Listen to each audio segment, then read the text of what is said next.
Oh boy, we're doing another one of these things. Um, and wait for a moment until the people start piling in. And now I'm beginning to realize I didn't go and buy more Gatorade before starting the stream. Yesterday it was such a gray day. It was absolutely beautiful to go out and walk. I got up, from my room and everything, and I took the $5 that I had sitting on my desk, because that was the only paper money I had, and I went out and I went out for a walk in the rain. It was really pretty, to go and buy some Gatorade from a local store. And I came back with two of them, and it was nice. But now I've ran all out, and I feel a little bit bad for starting the stream before having gone to go get more Gatorade. It's like in terms of food that's like not like a drug or whatever, Gatorade is like my little addiction. I had I would drink it constantly for the longest time. That and Powerade. There's a cute boys thread on V. Oh, cool. Yeah, I'll have to go check it out. I always like looking at those. I always find good stuff. Thank you for letting me know. Um, but no, I always find stuff that uh, what was I gonna say? Oh yeah, anyway. So Gatorade. Gatorade for the longest time, like in terms of food, was like my little addiction. I would just drink it every single day. A lot of the time I would drink like multiple of those big Gatorade things every single day. And I have no idea what effect that would have on the health, negative or positive. I would assume it's positive because it has electrolytes, but I have no idea. It also has coloring in there. I don't care. But I would drink them constantly because it was always way more hydrating than water. And so I always say that water is like the go-to drink that I have now. I almost drink nothing but water. That didn't used to be true. It used to be water and Gatorade. And I would just drink those two constantly. I didn't drink anything else. And I liked Gatorade because it felt so hydrating. But looking back now, I wish I had kept drinking it more often. I'd taken a long, long break from drinking Gatorade because I just didn't have the money, the time, or the effort to go out and buy it. Where I was like, you know what, my money could be spent on better things than this. I'm gonna, and I don't want to leave the house today. I'm not gonna go out on a walk. But I've come to realize that going on walks to the store on a gray, rainy day, it's very therapeutic for me to go on those walks. I don't like going on walks during sunny days. Sunny days always make me depressed. But when it's a gray, rainy day, when there aren't very many people driving out, everyone is just kind of leaving you alone. I like walking during those times. It always calms me down. Gatorade disgusting? I mean, I can understand that, but I like how hydrating it is. I don't know any other way of putting it. I like the hydration that comes from it. Um, Apparently Zabujard is going to rehab now. I looked at his channel for like the first time in like a week, and he has all of these rehab videos that he's started to post. So or one way or another, I hope Zabujard is okay. Um, I cleaned up the glass on the floor after yesterday's stream when I broke the glass. I cleaned it up. Um, I cleaned up everything else. For the real ones, those of you who were there yesterday, you can't actually watch the stream anymore. The stream is privated, but yeah, I cleaned the glass that was there. Um, what else do I have to talk about? I just kind of started this stream because I was bored, and I don't know, maybe it's like damage control for yesterday or something. I'll just wait until the people show up. It's usually, the gears don't start really turning for me until I get people coming in directly trying to give me things to talk about. Because directly having things to talk about, like from the people, they give me things to say. That's like the juice that keeps the streams going, where, I have a lot of things that I could say, but I don't know exactly where to place them or when to say them, or I just forget, But then when someone tells me something to talk about, I'm immediately reminded of a whole bunch of different things that I could talk about in relation to the thing that they asked me. And so that's always cool. I always like that, because I can go freeform for a really long time, as you've seen me before, but unless I was thinking uh, before the recording about the things that I would be potentially saying, or like the conversation just inevitably leads to those topics coming up through stream of consciousness, then it can be a little bit more difficult. Um, so I tend to prefer, just out of comfort at the very least, to have people come in and give me stuff to say.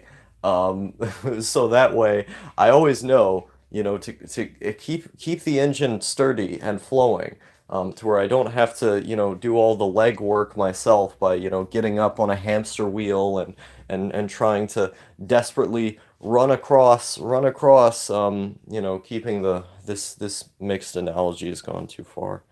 Um, Maybe my PC will work again in a couple hours. Based wholesome slash high star. Hello, Flitzpipe. I'm hopefully your PC does start working. Have you listened to Digi's light novel? Which one? I listened to the first one. I thought the first one was very cool, but also incredibly incoherent. And I also listened to it in like 2017 or whenever it came out, so that was a while ago. Um, I haven't listened to the second one, and I haven't listened to this new like chaptered thing he's doing about Radcon. He seems to be doing a lot of light novel stuff now. I read Fix That For Ya. Do you guys remember Fix That For Ya, the political book he wrote? I thought that was pretty good. I didn't agree with all the stuff he said in it, but I liked it. The new one, the actually serious one. Oh, okay. Yeah, no, I haven't listened to it. To be honest, I'd probably prefer to read it rather than listen. What I'm thinking of doing, this would be funny if I did this just on my own, is taking the cover artwork, right? And I don't know if this is actually copyright theft or whatever, I don't really care. But just taking the cover art that he has and then taking the text file of the book, and like putting it together and then getting my own version of the book put on like Lulu or something, just for me, like not for anyone else to purchase, obviously, but like just to have a custom physical version of his light novels, just so I can read them like that. I think that would be pretty cool. Um, I really liked the like actual book that he wrote. I actually don't remember what it was called, but it was the book that he wrote when he was like 19 years old, and it had all of the Lolicon stuff in it, and like, were they vampires? I don't really remember. Um, but like, I don't even remember what it was called. Scarlet City, something like that. Yeah, the book that he wrote when he was a teenager. I actually genuinely liked that book. There were certain parts of it that were pretty dumb, but like the characters and the sort of setting that the book existed in, I thought was pretty cool. I liked the setting. I liked the atmosphere that was given off in a lot of the scenes. Um, and yeah, there were, you could tell that there was a lot of lolicon stuff going on there, though that was a little weird. But in the context of the story, this grimy future, it kind of worked, because there were like a lot of like these like dastrious, is that the right word? Drug dealers running around and this kind of thing. It was a very dark world, so you could sort of understand why the lolicon stuff existed in there. But in certain parts, it was like, okay, dude, that's a little bit much. Um, let's see. The new one is about a guy who gets isekai'd into his own isekai story. Yeah, no, I knew about that much. It's gonna be pretty cool, I think. Um, I mean, given that I liked the first book he wrote and I liked the like not serious light novel that he wrote, I think I would like this one. Um, Actually, I did listen to part of the first chapter, part of the wait, I accidentally got the lens messed up. Okay. I actually did listen to part of the first chapter of the Radcon story that he did about Radcon 4, and I thought like the beginning of that was genuinely really well written. Like the jokes were funny, the sort of flow that the sentences had was really nice. Um, but I never finished the video because I was in the middle of doing something else and then I just forgot. Yeah, so many things. So many things to do, pay attention to. What time is it today? It's 9:30 a.m. Um, by the way, what's your opinion on Lolicon? Should it be illegal? How is it linked to actual pedophilia? Is it problematic? So, I would frame it this way. There are people who are pedophiles who can like Lolicon, but all of the people who like Lolicon are not necessarily pedophiles, I think. And maybe this will piss some people off, that's fine. But if you have a drawing, let's say you draw a stick figure, for example, and if I have a pin, I can tell you exactly what I mean. And you say that that stick figure you say that that stick figure is a woman, and you draw another stick figure beside of it, and you say that stick figure is a man. Well, the degree of separation that exists between those two genders is made by the interpretation of the artist, correct? And so, you, as the artist, take the next step, and you say, this stick figure is 13 years old. Okay? You're now what you're looking at is a depiction of a 13-year-old girl and ostensibly, according to him, a man taking place in sexual intercourse. But the only way that we know that that's what that is, that that's a little girl, is by the artist saying that yes, this is a young girl and this is a man. There would be no other way of telling that in a more detailed version. Okay?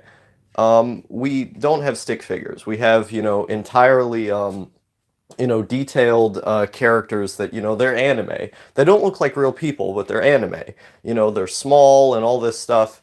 And you say that that character's 40 years old, even though, you could interpret it as being looking like a little kid. Well, the artist said it's 40 years old.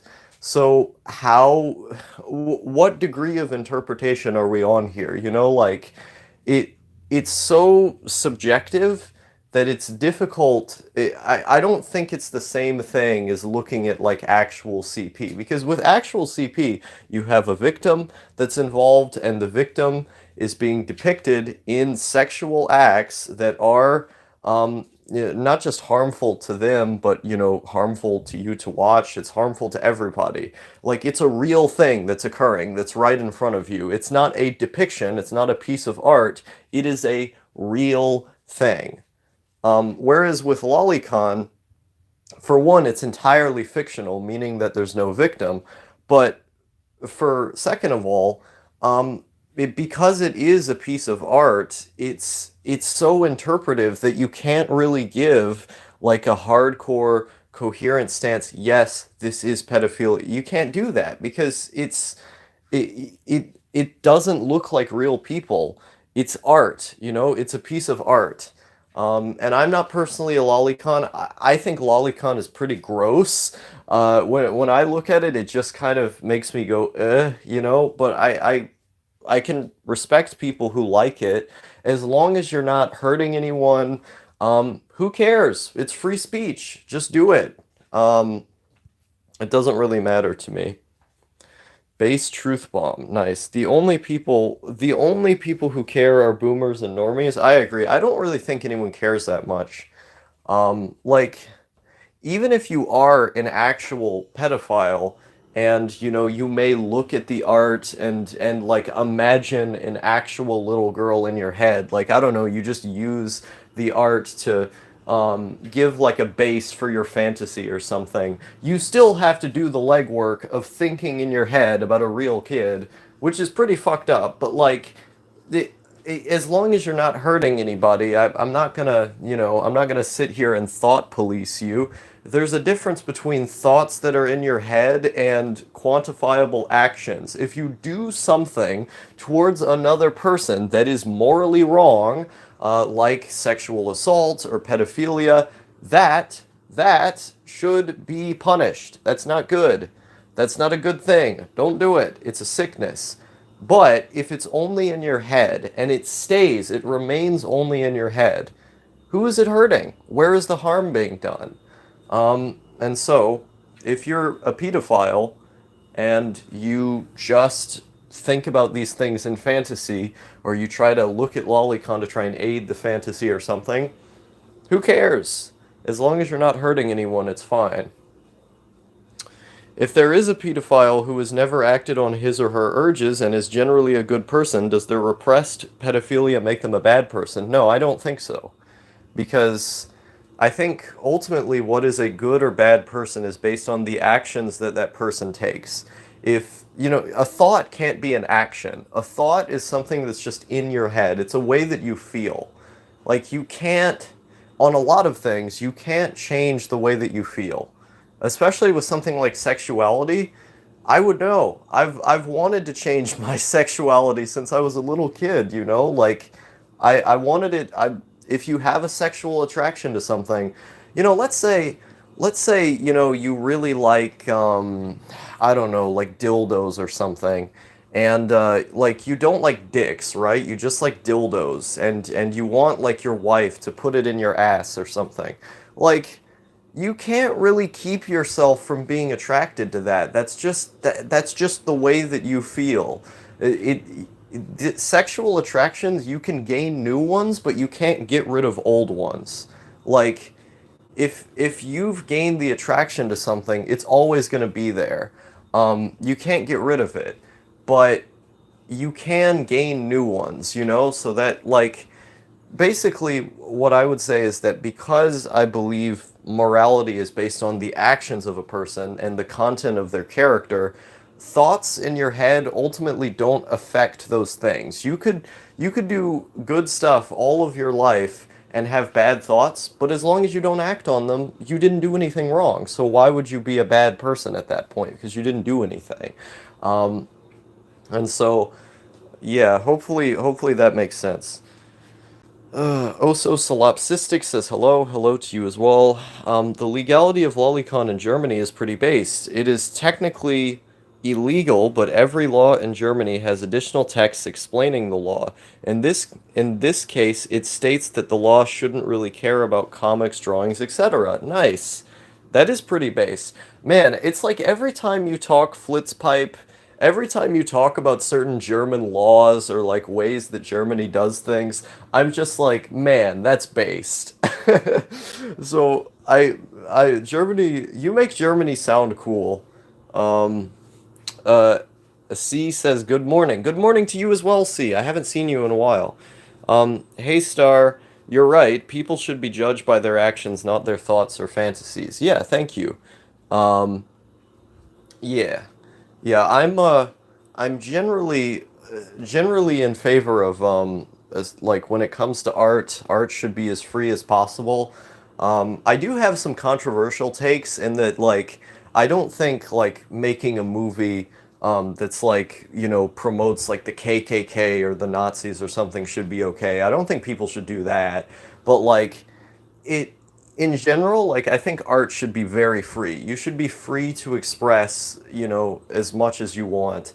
And sometimes art requires expressing elements of the human psyche that we don't entirely understand, and that can be, gross to some people, but that's art. Art brings out, the repressed things in people that we'd rather not talk about at times. It's a it's like a vehicle, right? It's a vehicle of communication. It communicates. The art is made to communicate, and sometimes the things it communicates must be communicated through art. That it's so difficult to translate them into words. Certain thoughts we have are so complex that we just can't explain them. That the best way to understand them would be through an art piece. And if you have your own interpretation of something, who am I to say that it's wrong? Um, so I don't know. But a lot of politics still retarded over here. Yeah, I can imagine. It's like that in a lot of places. Most places, if not all of them. Yeah. Let's see. But let's see, what else do I have to say? I've decided that I'm going to quit drinking for a little while. Preferably like a month to 2 months. That's 2 months is on the optimistic side, but yeah, I'm gonna stop drinking for like a month. Because yesterday I got so fucked up on the stream that like I was throwing up everywhere and stuff. I had to private that video. There were certain things I said that were just too personal, and it wasn't a very good look. It was quite a depressing stream to see me that drunk. Um, so I've decided I'm going to not drink for at least like a month. That's the hope. Um, and there's other better drugs to do anyway. Information should be free. I agree.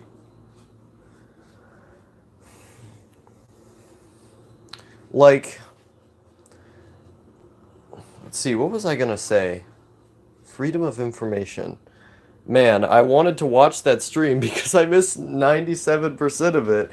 I don't think you would have liked what you saw, Flitzpipe. I mean, I don't know you personally very well, but I think it would make most people pretty sad. It made most of the viewers of the stream pretty sad. We're like, there was a point where we had like 27 people watching, and I was just throwing up over and over and over again on the floor. I broke a glass. I had to clean up the glass after I finished the stream. Looking back, it was pretty funny. It made me look pretty pathetic, but at the same time, it was also pretty funny. Um, oh God, sounds bad. Yeah, and then he puts, is that a dog in a shower? I can't tell. The phone is too small to properly see. Um, but yeah, it was a pretty embarrassing stream.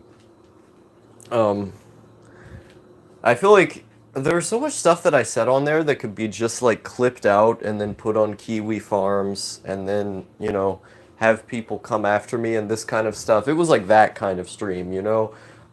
So I don't know. If the stream ever sees the light of day again, for the sake of archival, for the sake of art and this kind of thing, it will be in a long time. And I mean a long time. I don't want that to be seen for quite a long time. So that's that. If it ever does become public again, it will not be not be anytime soon. Anyway,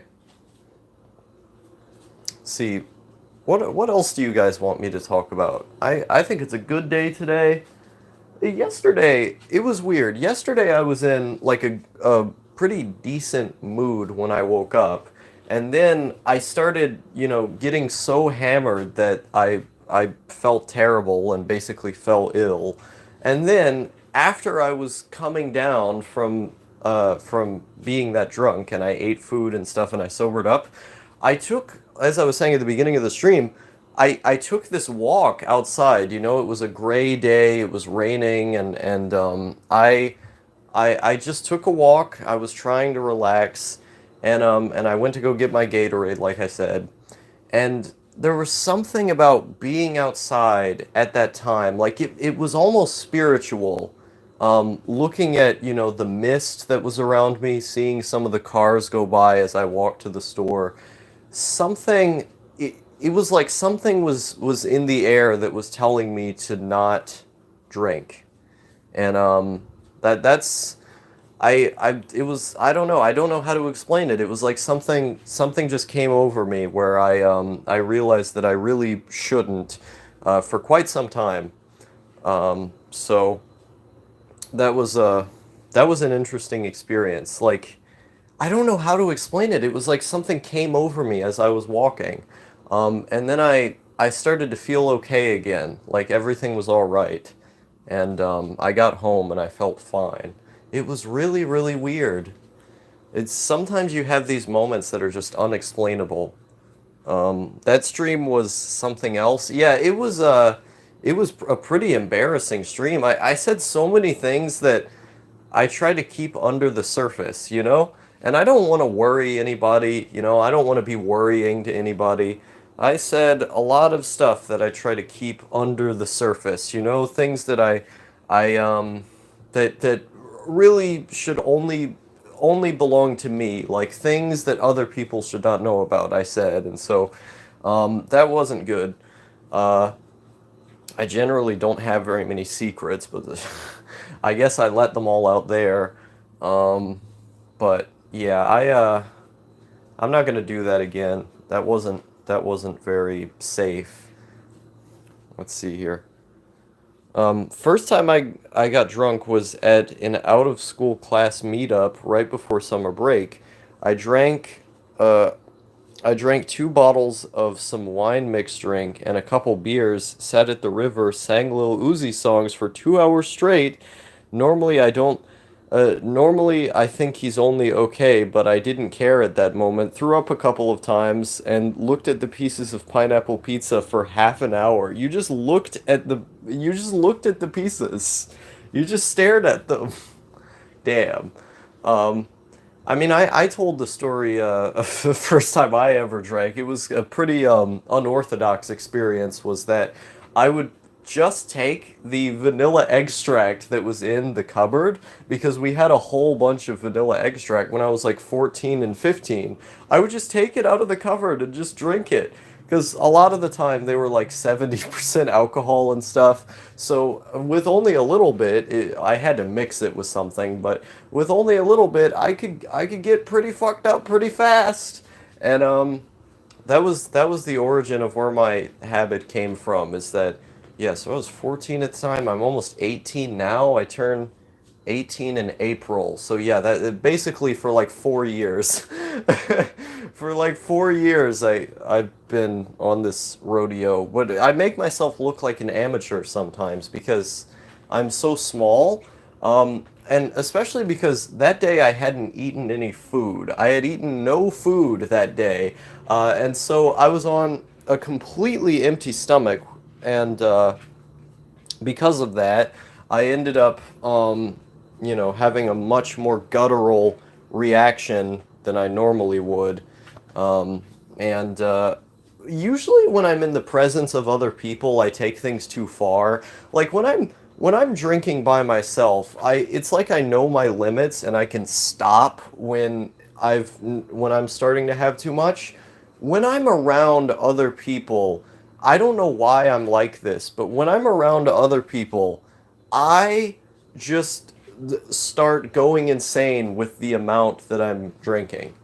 Um, and like it's like I don't know when to stop when I'm in a social situation. And obviously doing a stream's not really the same, but like I got so excited about the stream that I was doing and about like not being alone because there were other people around. Um I just ended up getting way too carried away, you know? Hi, Star. Glad you're feeling better. I quit drinking because I'd keep revealing uncomfortable truths to people. It stopped being fun. Yeah, that was exactly the same thing I did. And the thing is that like most of the time, I don't have like I have almost no secrets. There's very few secrets that I have. Um, but like so most of the time it's totally fine. But you know, it is what it is. I got drunk thrice and never threw up, simply passed out sleeping. I mean, maybe it affects you differently because you have narcolepsy, right? I don't know. Depending on who you are and like what your brain and chemistry is, and sometimes it can just affect you differently. I wonder what it's like being a narcoleptic. How does it feel to be a How does it feel to be a narcoleptic, Hebe Chica? Because my grandpa, he was a narcoleptic, but I never really noticed it because he was always on medicines. Oh, da ist die Ananas und da ist die Tomat und das ist der Tig? I don't know how to say this. Drunk Flitzpipe analyzing the thrown up pineapple pizza 2019. Okay, so that wasn't that long ago. Never again though, cause woke up to a terrible toothache. Huh? Yeah, I very rarely do I get very rarely do I get headache after drinking on or toothache. I've never gotten a toothache before. I don't really get headaches after drinking unless like I drank like an insane amount like yesterday. Um, Being a narcoleptic is like running life on autopilot most of the time. I mean, isn't that just what NPCs do? You're conscious of it though, so it has to be different. You know what's pretty cool? In the state that I live in, we don't have sales tax on food. So whenever I go to the store, and I like just have like $1 for like a Gatorade or something, I don't have to bring like 10 cents or whatever for the taxes. I just give them the dollar and then they give me the food. I know in other states they have sales tax on food. We don't have that, and it makes everything so much easier. Um, TFW live in Connecticut and there's taxes on fucking everything. I mean, they have to fund, I guess they have to fund their welfare system somehow. Generally, what from what I know at least, the northeastern states have pretty good or at least better welfare systems than like the South where I live. And so that's probably why they have higher taxes on stuff. The few times I got drunk around people, it was just a constant challenge of not spitting out every secret I have, but it's legal age 16 and you can do it in public and even on public transport, so I will probably continue drinking in the future. Yeah, just know your limits and don't do what I did. Know your limits and don't get so fucked up that you start throwing up everywhere. That's really not a good idea.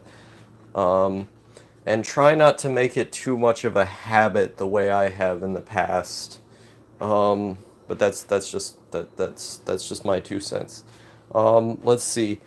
But yeah, like the idea of drinking on public transport, that's so weird to me. I would have never imagined something like that. Like you definitely can't drink in public here. Like it's a serious crime to be publicly intoxicated. Um, that's very, very weird. Wow. I remember a couple years ago my parents used to talk all the time about how Germany is the real land of the free, bro. Like that's a common liberal talking point in the US is that American liberals love Germany so much, and I always just thought it was a meme. I just thought it was a joke. But like, I don't know, some of these things that you illustrate here make it seem in certain ways like the real land of the free. Let's see. Haha, there's a really big drinking prevention campaign called Ken Dean Limit, Know Your Limit in Germany. Nice. Is that Ken Dine Limit? I think that's Ken Dine Limit. Um, that's Hollow Earth is the true land of the freedom, of true land of freedom. I think Cyprus is the true land of the free. It's like the Wild West of Greece. Why doesn't Cyprus just become a part of Greece, Hebe Chica? When's that gonna happen? They should do it. They should connect with each other and then use their combined power level to take over the Turkish occupied area.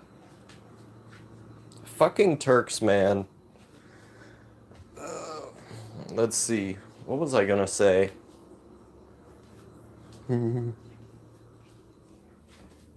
Cyprus is so cool. I want to go to Cyprus. I played Sekiro because I like the idea of being a strong man in absolute servitude to a tiny twink. Interesting. Interesting fetish to have, I suppose. Um, I suppose that's based. I don't know.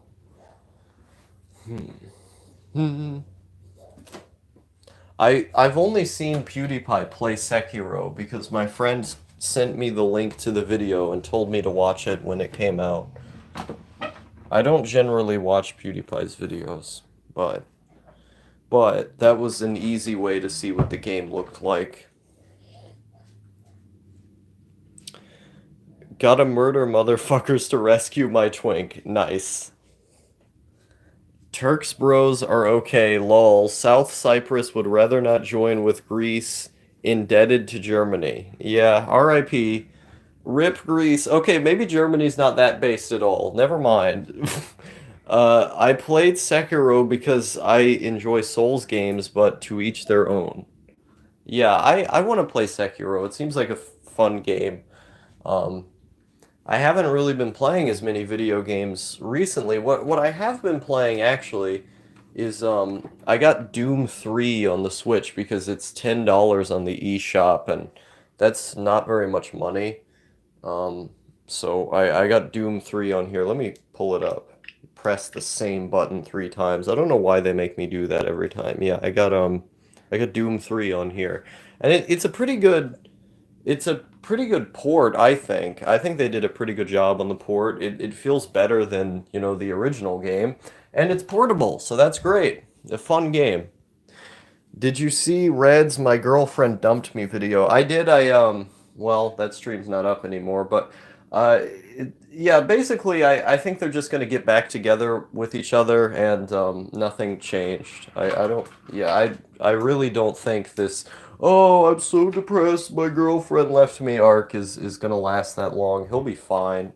The fact that he's not self-aware about this too is what's amazing to me. Like, they're literally going to get back together in like at the latest a month's time. It's gonna be like no time until they get back together.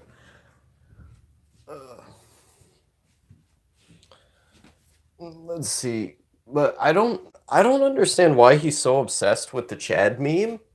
Like in that video he just kept saying, "Oh, all they want are muscular chads."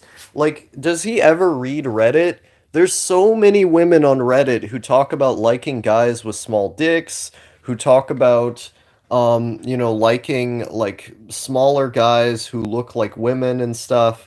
Like, there's a whole culture of porn made for women about more feminine guys and about guys with attributes that would very obviously not be considered Chad.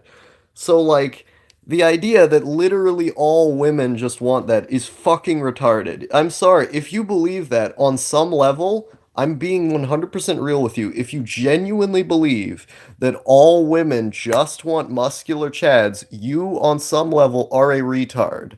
And Red is my friend, and I would tell him that to his face.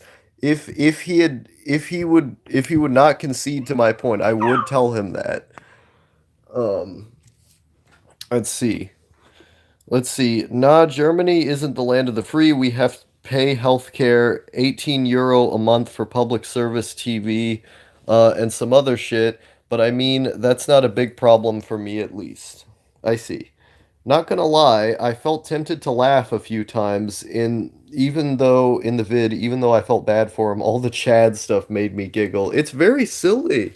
Like, it's just a silly worldview to have. I don't know any other way to put it. It's just silly.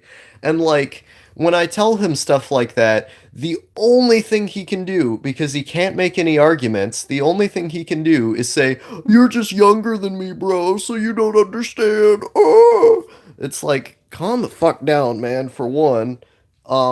but like it's so weird. Like the people, I think the people who are want to make the experience argument, who think age is the end all be all to intelligence. The reason why people go to that argument first thing before making any argument of their own, and Red hasn't really made any arguments to me, he's just said things, um, is because they don't have anything that can rebuke the points that you make. Like, I'll make a very clear, concise, well-reasoned point to him about why his views on women are literally retarded, and then he'll just tell me, "Oh, well, you're younger than me, so it doesn't matter, bro." Experience, for one, is anecdotal evidence, i.e., it is not evidence. Anecdotal evidence is not evidence. And second of all, um, it's an ad hominem argument because you're attempting what you're doing is that you are deflecting the arguments that the other person has made by looking at their personal character, who they are as a person, and and as a counter argument saying that this person has these sets of characteristics, therefore their argument is wrong. That's ad hominem. That's obscuring the argument to focus on the person. And so that is not a way to make an argument. It's called an argument fallacy for a reason. But he constantly does this because he's not particularly smart. Um, like Red is objectively an attractive guy, and he outright stated he's had multiple GFs. I don't think Chad is the issue. Yeah, like that's what's weird. That's what's weird to me is that like it it if this many people are clearly attracted to you and you've had sex, the issue is not being a Chad. That's not how it works. Multiple GFs can't be the Chad problem. Yeah, like I feel like it's just self-hatred that makes him feel that way. If you have this kind of self-hatred, how do I get my phone in this goddamn what is it called? This Okay, it says we're reconnecting. Reconnecting. We're back. Okay. Yeah, it's appears to be, dude, I really hate, I really hate this tripod that I have here. It was the cheapest tripod that I could get. It was the cheapest tripod that I could get for this phone, and and oh God, I thought the phone started dying again. I'm sorry. I was trying to put this tripod in so I could film my screen while I'm playing the game. And what ended up happening instead was let's see, 5 is a lot for his age, right? Yeah, isn't he like is it like 22 or something, or almost 21? I don't remember. No, he's 21. Yeah, I don't. If they were all serious, then yeah. Damn. Hmm. Doom 3 time. Here we come. id Software. Gotta love the guys at id Software. Okay. I hate how you can't skip through those things in this version of the game. That's annoying. Okay. What is with all these introductions that occur in video games? I hate it. Rip and tear time. Yes. Let's see, what's going on in the chat? Crimson Tube hijacking the stream again. Hey Star says Flebuchega. Um, yeah. Hey man, glad to see you're not drunk today. Yeah, I'm not getting drunk for a while, my man. Not getting drunk for a while. Let's just say that. Last time, yesterday I got pretty worrying with some of the stuff I was saying, and I apologize for subjecting you guys to that. Yeah, not gonna drink for a while. At the very least, I'm not gonna drink for a month, but I'm hoping to go 2 months without drinking. That's the hope. There's a dog barking outside the house. Um, Now my dog's licking the phone. You want me to pet you? Yeah, he wants me to pet him. Where the hell am I supposed to go? I actually don't remember where I'm supposed to go. Um, I haven't picked up this game in a little bit, so I'm okay. This is the where I came from. Hotel Trivago. Yeah, we're I've become an adverti Bert just got in front of the phone. Okay, he doesn't want me to play the game. All right. I would play the game, but my dog doesn't want me to. I have to pay attention to him. I can't. I apologize, guys, but I can't play the video game for you because it's making my dog upset. He's more important to pay attention to. But yeah, I'm not gonna drink for a while. Oh boy. Also nice to see you again, Dalton Miller. It's always fun when you come on the streams. You always have cool stuff to say. You seem like a genuinely really nice guy. It was funny. I was looking back at the stream I did yesterday, and there were certain moments that like I had absolutely no memory of.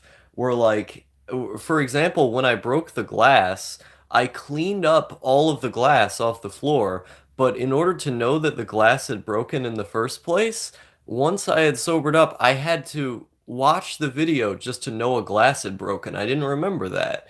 Um, I didn't remember like a lot of the stuff I said. I was pretty fucked up. Um, but yeah, it's about knowing your limits. It was like I was saying earlier before you got here, is that when I'm in the presence of other people, I always drink way more than I should. When I'm by myself, I'm much better at like knowing my limits and not overdoing it. But whenever someone else is involved, you know, anyone who I've drank with who didn't stop me would tell you this, is that I always go too far when I'm in the presence of other people. I don't know why. It's just something I do. Um, so I think the safe option is to not drink for at least a month, hopefully two, and to also start learning how to stop when I'm around other people. I think that would be a good start. Remember the annoying Trivago guy talking about himself? I don't remember that. I only Dalton says thanks, brother. Yeah, no problem. I only remember like the commercial where they would just go Hotel Trivago in that order. They go Hotel Trivago and with like a little rhythm behind it. I don't really watch commercials. Uh, I feel like maybe what you're talking about is like a Europe thing. I don't know. I mean, Pudupuduin is from the Netherlands, and you're from Germany, so I don't. Maybe there's a connection there. Who knows? I feel like such a hypocrite because, you know, like there are times when I've been really, really unsafe with drug use and stuff, but like normally like I don't do that. Like I feel like I made myself look really bad because that was an odd occurrence. Like that doesn't normally happen.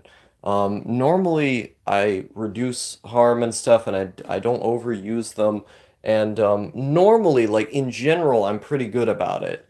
Uh, but but I ended up overdoing things, and I feel bad about that because like I don't want to be like because there are people who are younger than me who watch my channel, you know, and I don't want to be like a bad influence on those people if they're younger, you know.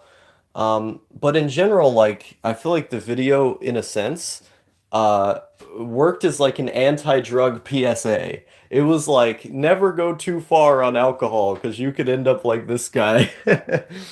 Um, we accept you for who you are, man. Don't worry too much about it. Yeah, thank you. I appreciate it. It's really nice to hear. I'm so used to like IRL, I'm so used to like putting up a mask with just about everybody who I talk to. And so the reason why I like doing these videos and these streams and stuff is because it's like even though it's on a public forum, you know, on the internet, it's almost like more comfortable I feel more comfortable expressing myself here to strangers than I do, in front of actual people IRL. It's weird, but it helps. It helps me get through the day. Yeah, the stream yesterday didn't make me think any less of you. Thank you. I appreciate that. Um, Speaking of masks, I bought a set of four plain masks. What are they for? Is it a corona outbreak coming to the Middle East or something? Strangers can be the best company. I agree. Was it for coronavirus? Yeah, that's what I was thinking. I mean, you want to get like a G5 Soviet gas mask or something. If you really want good gas mask advice, there's a channel called Weapons and Stuff. What is it, 91 or 93? It's either Weapons and Stuff 91 or 93. I don't remember the exact number combination, but that guy's really good. If you want to watch videos about gas masks, check that guy out. He does really in-depth videos about them, and they're pretty cool. He has a lot of this like pandemic disaster prep stuff that he's been talking about lately. Like it's like every single day he does one of these emergency coronavirus streams, and I don't know, it feels a little bit like Alex Jones sometimes the way that he gets about it. And I mean you could kind of expect, someone who's into gas masks as much as he is might be a little bit more paranoid. Um, but I don't know. I like his content. Lol, no, they're just in case I stream. Oh, okay. Weapons and Stuff 93. Okay, so I was right the second time. Okay. Um um you wanna leave the room, Bert? I'm gonna take him out of the room. Booda booda boodooeen, booty booda booda boodooeen, booda boodooeen. My house is so dirty right now. I never get around to cleaning this place because in the living room, like the living room is all my dad's stuff, for example, right? And so he doesn't want me to bother any of his stuff. And but there's so much of it that like I come out here and I look, all of this is disorganized, but he works all the time, he's always working. And so he can never clean up all this stuff that's in the um what is it called in the living room. He cleans up the kitchen and stuff.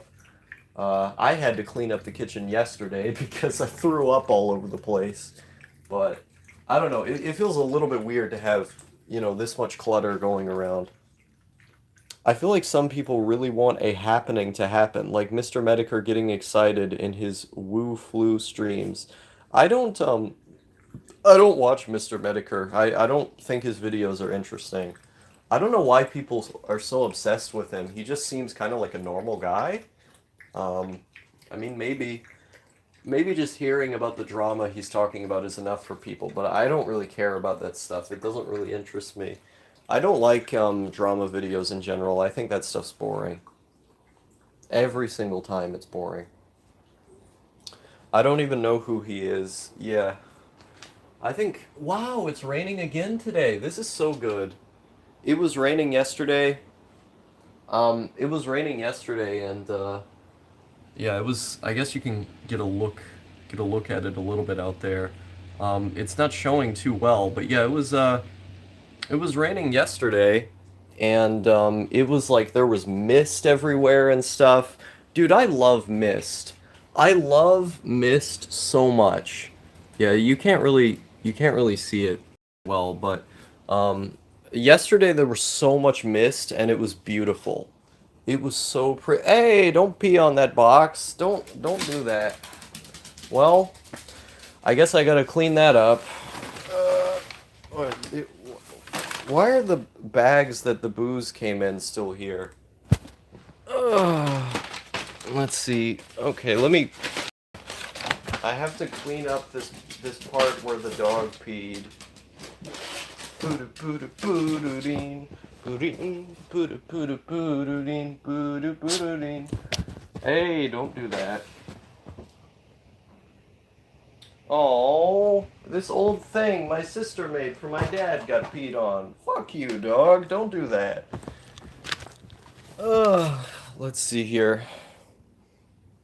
Um, I wish Silent Hill was real. That looks comfy. It does look comfy. Hey Star, what is Mist? It's an old PC game. I envy your rain so fucking much. Here it's very sunny and I hate it. R.I.P. Yeah, it is an old PC game, like DCD said. Or do you mean literally like Myst, like the concept of Myst, or do you mean the game Myst? Like, what kind of Myst are you referring to? Because you could do a Google search. It's this white stuff. Oh my God, does he really not have Myst in Germany? Even after it rains, you guys don't have Myst? Well, there's none out right now, so I can't give a visual example. But it's like how do I even explain it? I cannot believe this guy has never seen Mist before. I love fog. Wish there was some here. Yeah, it's basically like fog. It's like fog but more wet. Do you know what fog is? Yeah, it's fog but like more wet, basically. Um, I don't know the word. Oh, okay. Okay. I feel bad now. Um, why did you throw these off the thing? Can I just throw these bags away? Seriously, there's nothing he's gonna want to do with these, right? There's no way. There's nothing he's gonna want to do with these bags.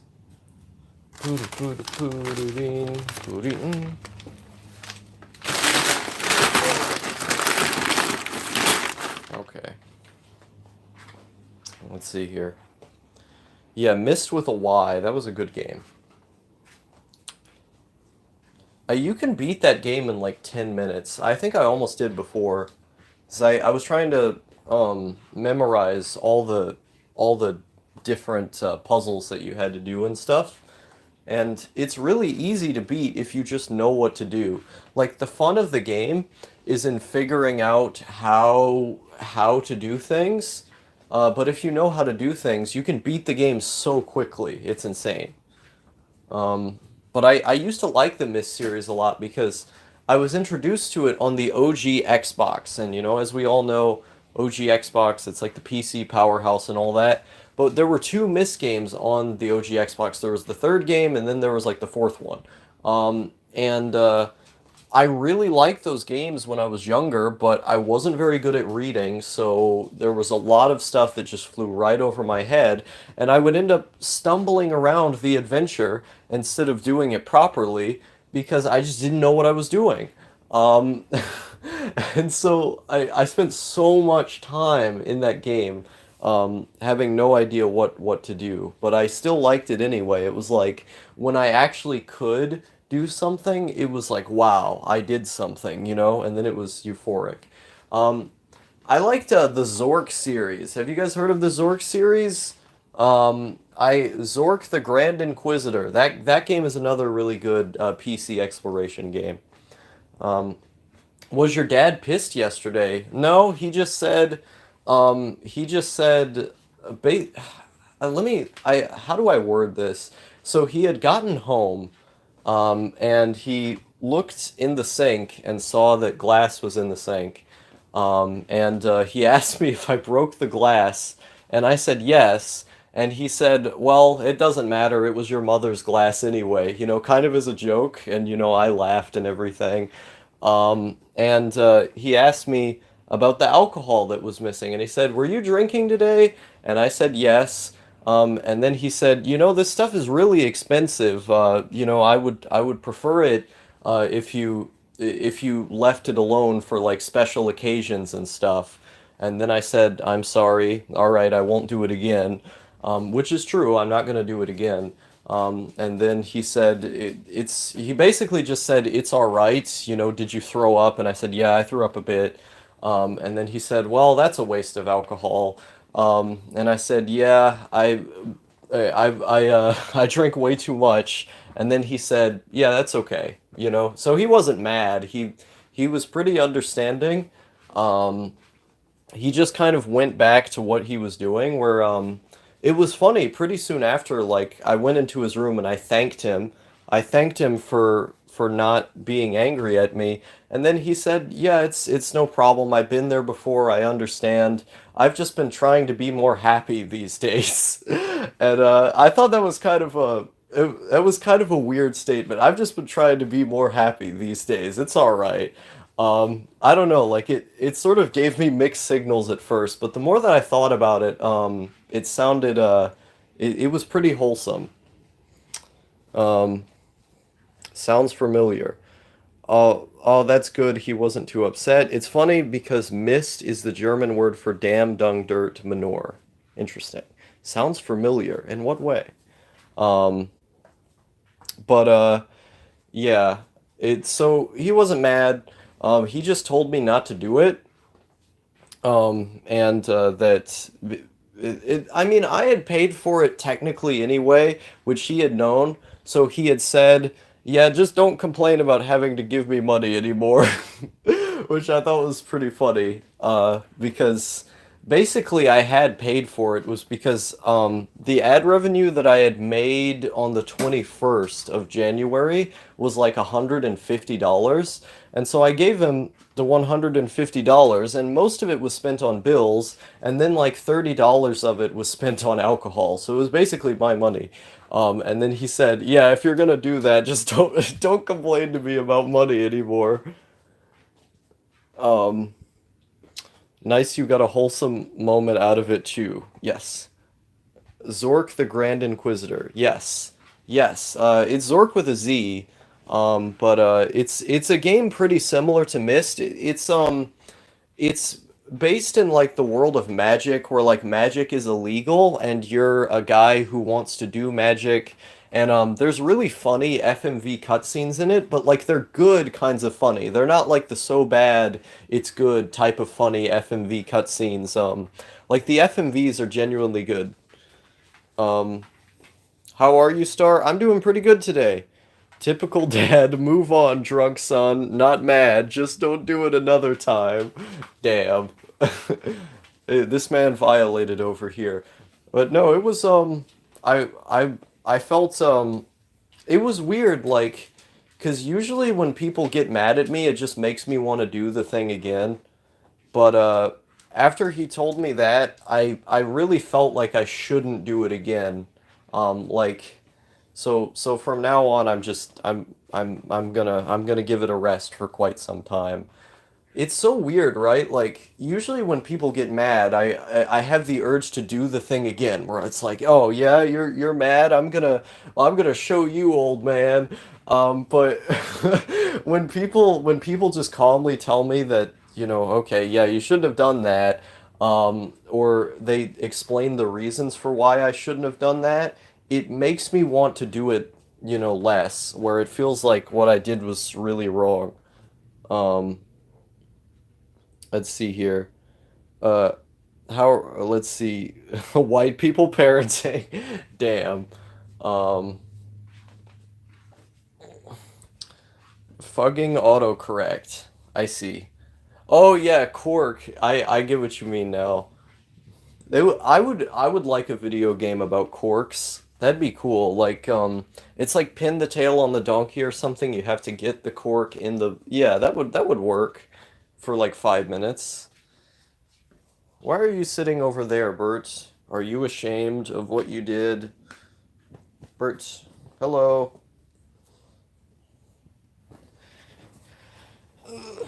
Look at this. He's so pretty. I think he ate this. I don't know what this went to. It looks like he ate it. What did it? Didn't go to this. You want to bite this? Yay! He wants to bite it. This is cute.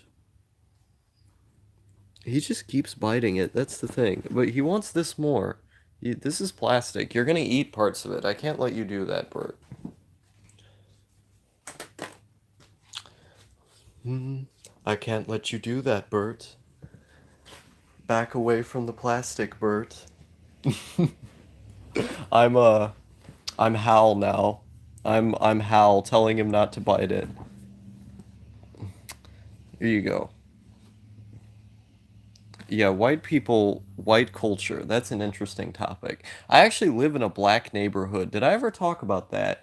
Is that, yeah, I live in a black neighborhood and I go to a school that's almost all black people. Like, there's so few white people, it's pretty jarring. Wish I could make OBS work on my phone. I'm pretty sure there's Streamlabs you could make work on your phone. He wants to suffer from the plastic comes right. Huh. I don't think my dog's father died from plastic. I haven't seen my dog's father in the longest time. Um, is that basically the way that this dog was born was that we had a Pomeranian. I meant you. Um, hmm. I don't think that would make sense. In terms of historical context, I don't really get what you mean there. Could you elaborate? But yeah, basically, we had this Pomeranian, and she was big and fluffy and white, and she was called Sugar. And I think I was the one who came up with the name for her. It was like a long ass time ago. We got her out of the back of a car. We It was weird. It felt like it felt like going to buy Coke or something. Not that I've ever done that, but you know, it like you go to the back of the car and this old lady comes out and she's like, "Yeah, yeah, I got your stuff here." She didn't say that, but that's how it felt. And she took out the dog. And like we had to pay like $200 for it or whatever, which is a pretty sick deal for a Pomeranian. Um, but this one was interbred, like inbred, that's the word. So she had like some problems with her feet and stuff, but she was a really weird dog. She was cool. And then one day, um, the she meets this Jack Russell Terrier that is from the neighbor's house. The Jack Russell came down to our house and was just sitting on the porch for like days at a time when the Pomeranian was in heat. And then one day, well, actually multiple days, the Pomeranian gets outside. She runs outside. And the Jack Russell basically raped her. And then that's how we ended up with my dog. There were two other dogs that were born at that time as well. The problem was that they ended up dying in various ways. Where there was this really big brown dog with like a black face, and he always had such like a emotionless look on his face, where he would just stand there. He didn't get excited and want to play all the time like Bert. He just sort of stood there and he would like put his face on you for you to rub him. That was like all he did, is that he always just wanted to be petted by people. Um, and he was a pretty cool dog. And then we had Mr. Tumbles, who was just like the smallest one of the bunch. He was basically the runt, and he was also brown. And he was very cute. He ended up he got out of the house and didn't come back. Uh, and I don't want to explain the reason why, but yeah, he got out of the house by accident, and during like a pretty seriously bad day in 2017, and he got out. Well, no, it was during 2016, late 2016 that happened. And so yeah, he was gone. Um, and so from there, Bear, the other dog, he dies from parvo. My dog here, Bertram, he had parvo as well, but we took him to the vet and we were able to save him. So he most likely will never contract parvo again because he had it and he recovered from it, so his body's strong enough. But we got him all of his shots and stuff now. But the other dog, unfortunately, he didn't make it.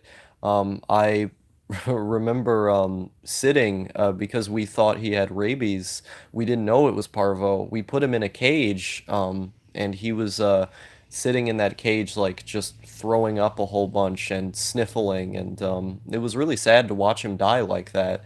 Nobody else was awake because it was like 5 a.m. And so for the next 2 hours up to that point, until 7 a.m. I was just there watching him in his last moments as he had died, and I would stick my finger in trying to pet him and stuff. We didn't know. We didn't know it was parvo. We thought it was rabies because there was foam, around his mouth, but the foam was from all the throwing up he was doing.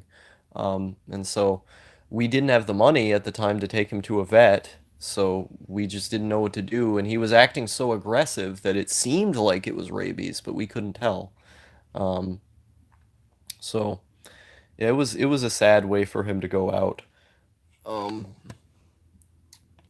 there was another batch of dogs that came from that same Jack Russell Terrier, and potentially from a bigger dog like the collie that was around. I don't know how that works, but some of the dogs, there were four dogs that were born out of this next batch of puppies, and this was, like Christmas 2017. This happened, so about a year later, or not a year later, a few years later.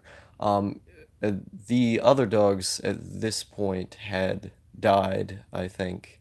So yeah, so we get these four dogs that come out, and Nanook, the white dog that you guys sometimes see in my videos, she was from that batch. She was the only dog from that batch that survived as well. There was actually no, that's not true. Yuri, wait, no, not Yuri. The big fat one, the gluttonous one. What the hell was his name? Oh God, I can't remember his name. Oh no, I feel so bad because he was the one I liked the most out of that batch. I don't remember his name. But there was this one dog, he was like really big, and it made no sense that a dog like that came out of a Pomeranian. It made no sense. Um but we gave him away to this old lady, and I know the old lady's taking care of him, so that's good. But um the other two to come out of that batch were less fortunate. Um, both of them died. What Widget had died in a car. A car had saw the dog and then they sped up. So the car had basically intentionally ran him over after I had signaled for the car to stop, and the car had seen the dog run around it, so he obviously knew it was there. But as soon as the dog got in front of the car, he sped up. That was a little fucked up, but I mean, he had an Illinois license plate, so he should fucking kill himself. Everyone from Illinois, I hate those people. But yeah, the other dog, um, Yuri, that was the other dog. I don't actually remember how he died. I just remember my sister being really upset. Um, wait, no, Tumbles ran away at a different time. And then Yuri ran away at a different time because my mom let him out, and then he died from that. Okay, so I'm starting to get the timeline a little bit clearer here. Yeah, so I lost so many dogs in like a very specific span of time. Um, and my sister was probably a lot more bothered by it than I was, but I cried a lot too. My sister is younger. Now that I think about it, the joke I made was a typical autistic moment for me. Can't explain what went on in my brain. I see. I remember reading owning a dog increases life expectancy by 24%. That wouldn't surprise me. They're very good stress relievers. If you have a dog, because stress often takes years off of people's lives, a dog can reduce the stress. I'm sorry about your dog, man. At least you were there to comfort him. Yeah, I'm glad I was there in his final moments. What the fuck is wrong with people? Can't stand it when people fuck with animals. Neither can I. It's really, really sociopathic. Like, and like there have been times, moments of insensitivity that I've had, moments of violence that I've had. But like with animals with animals I've never been there before. Like for me it's impossible to get feeling like that at an animal because they're totally defenseless, right? They can't really do anything to you. And so you're just sort of, they have that phrase, pick on someone your own size. It's exactly like that. Like, why would you hurt something that's, completely innocent? It doesn't make any sense to me. It's very cruel. Um, Man's got to eat. I mean, like, it's different to kill an animal for the sake of eating it. That's a utility, you know? One of your dogs was called Yuri, or did I get that wrong? Yes, yes, my sister named it, because it was around the time that Yuri on Ice had came around, and my sister liked Yuri on Ice a lot, so she named it Yuri because of that. We had so many dogs, like I said, so many dogs. It's like it's with my memory being what it is. My memory's terrible, probably for a number of reasons, but prescription medications in the past and these things. I can't remember things the way that I used to. Mm.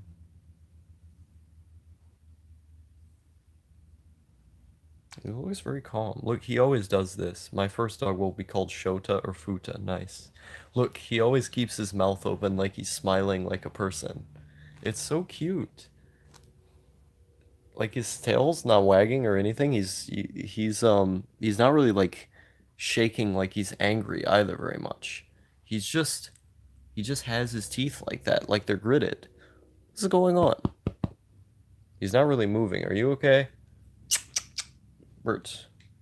He does this sometimes.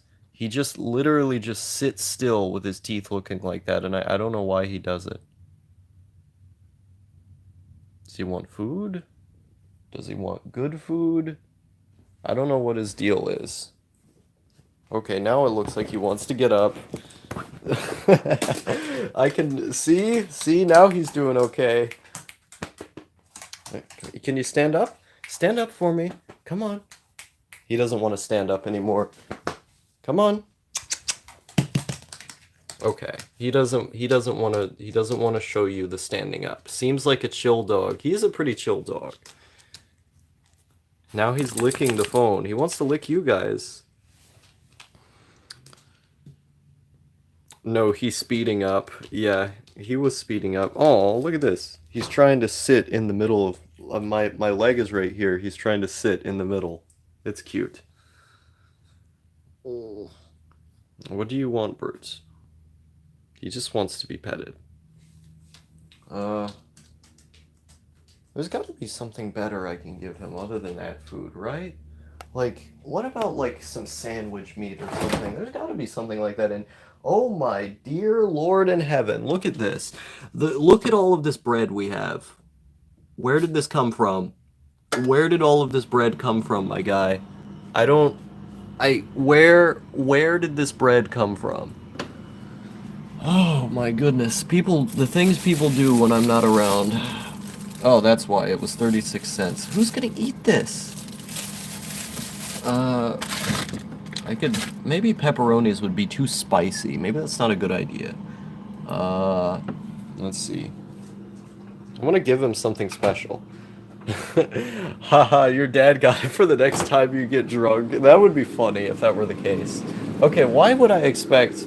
You see these little things? You're supposed to put these in drinks. Is that, like, they suck up the alcohol or whatever. I don't know how exactly it works. Random bread everywhere. What's that about? Let's see. If I wanted to be mean, I would give the dog peanut butter, but I'm not going to do that. That's mean. Let's see. Macaroni. What kind of dog likes macaroni? I want to share people food with him. He's a good boy today. Oh well. I can't find something that works. American bread isn't even real bread. Well, I suppose. Who puts bread in the fridge? Yeah, I think that's a little weird. Puppy. Puppy. Yeah, I want to show you guys the other dog. I'm gonna have to hightail it to my sister's room, though. Let's see. Yeah, her room. Puppy. Nanook. Hello. How are you doing today? You wanna... You're just alone here in the dark. That's not good. Come on. Come on. Oh, see, Bert came over here. I don't know if she wants to be paid attention to right now, though. Putting bread in the freezer is life-changing. Nanook? Are you okay? Oh. You really shouldn't be in here alone all the time, Nanook. Wait a minute. Oh my fucking... Did you eat this? I really hope there wasn't something in here because I found this right next to her when I came in here. It looks like she's been trying to eat... Oh my god, I need to complain to my sister about this because she leaves stuff around constantly. She leaves stuff around constantly that the dog could eat, and it's really bad for her because my the mother of these two dogs, she had epilepsy after eating plastic and styrofoam and things like that. And my sister doesn't clean up any of this stuff that she could eat, and it really upsets me because it's not okay. I like the dog could easily eat it. Oh wow, I can finally show you the time on video. It is 10:38. I don't have a clock. I have the clock on my computer. That's how I know what time it is. Um, a good girl appears. Yes. I don't like frozen bread. I always eat it fresh. Yeah, frozen bread sounds like a myopic torture fantasy. Um, no, no, no. If you freeze it and then let it get normal, it literally will be fresh, believe me. So now you can bread for long spans of time. Spans of time? You can have bread for long spans of time. It helps keep the bread from molding, but it always tastes better fresh, in my opinion. I see. Look, she's got little, what are tits? She's got tits. Yeah. Woo! Woo! Yeah, she's a real lady over here. You grabbed my hand. What's this about? I don't think she wants me to touch her face. Hmm. She doesn't look too good today. Normally she's way more enthusiastic. That's why I think she got into something and ate it. Bert, what are you doing? He wants to steal her thunder. He wants the attention now. Oh, what you gonna do, buddy? Okay, don't start smelling his dick again. Let's see. Okay, look at this. They're just hanging out. They're just hanging out with each other. Ow! Your claws are sharp. Okay, she literally pulled my hand toward her with her claws so she could start licking it. What are you sniffing for?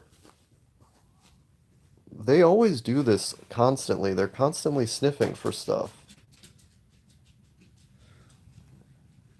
What kind of bread do you buy? What the fuck? Wait a minute. Are you talking to Purupururin? Yes, I know what you mean. It doesn't taste as good anymore after you freeze it.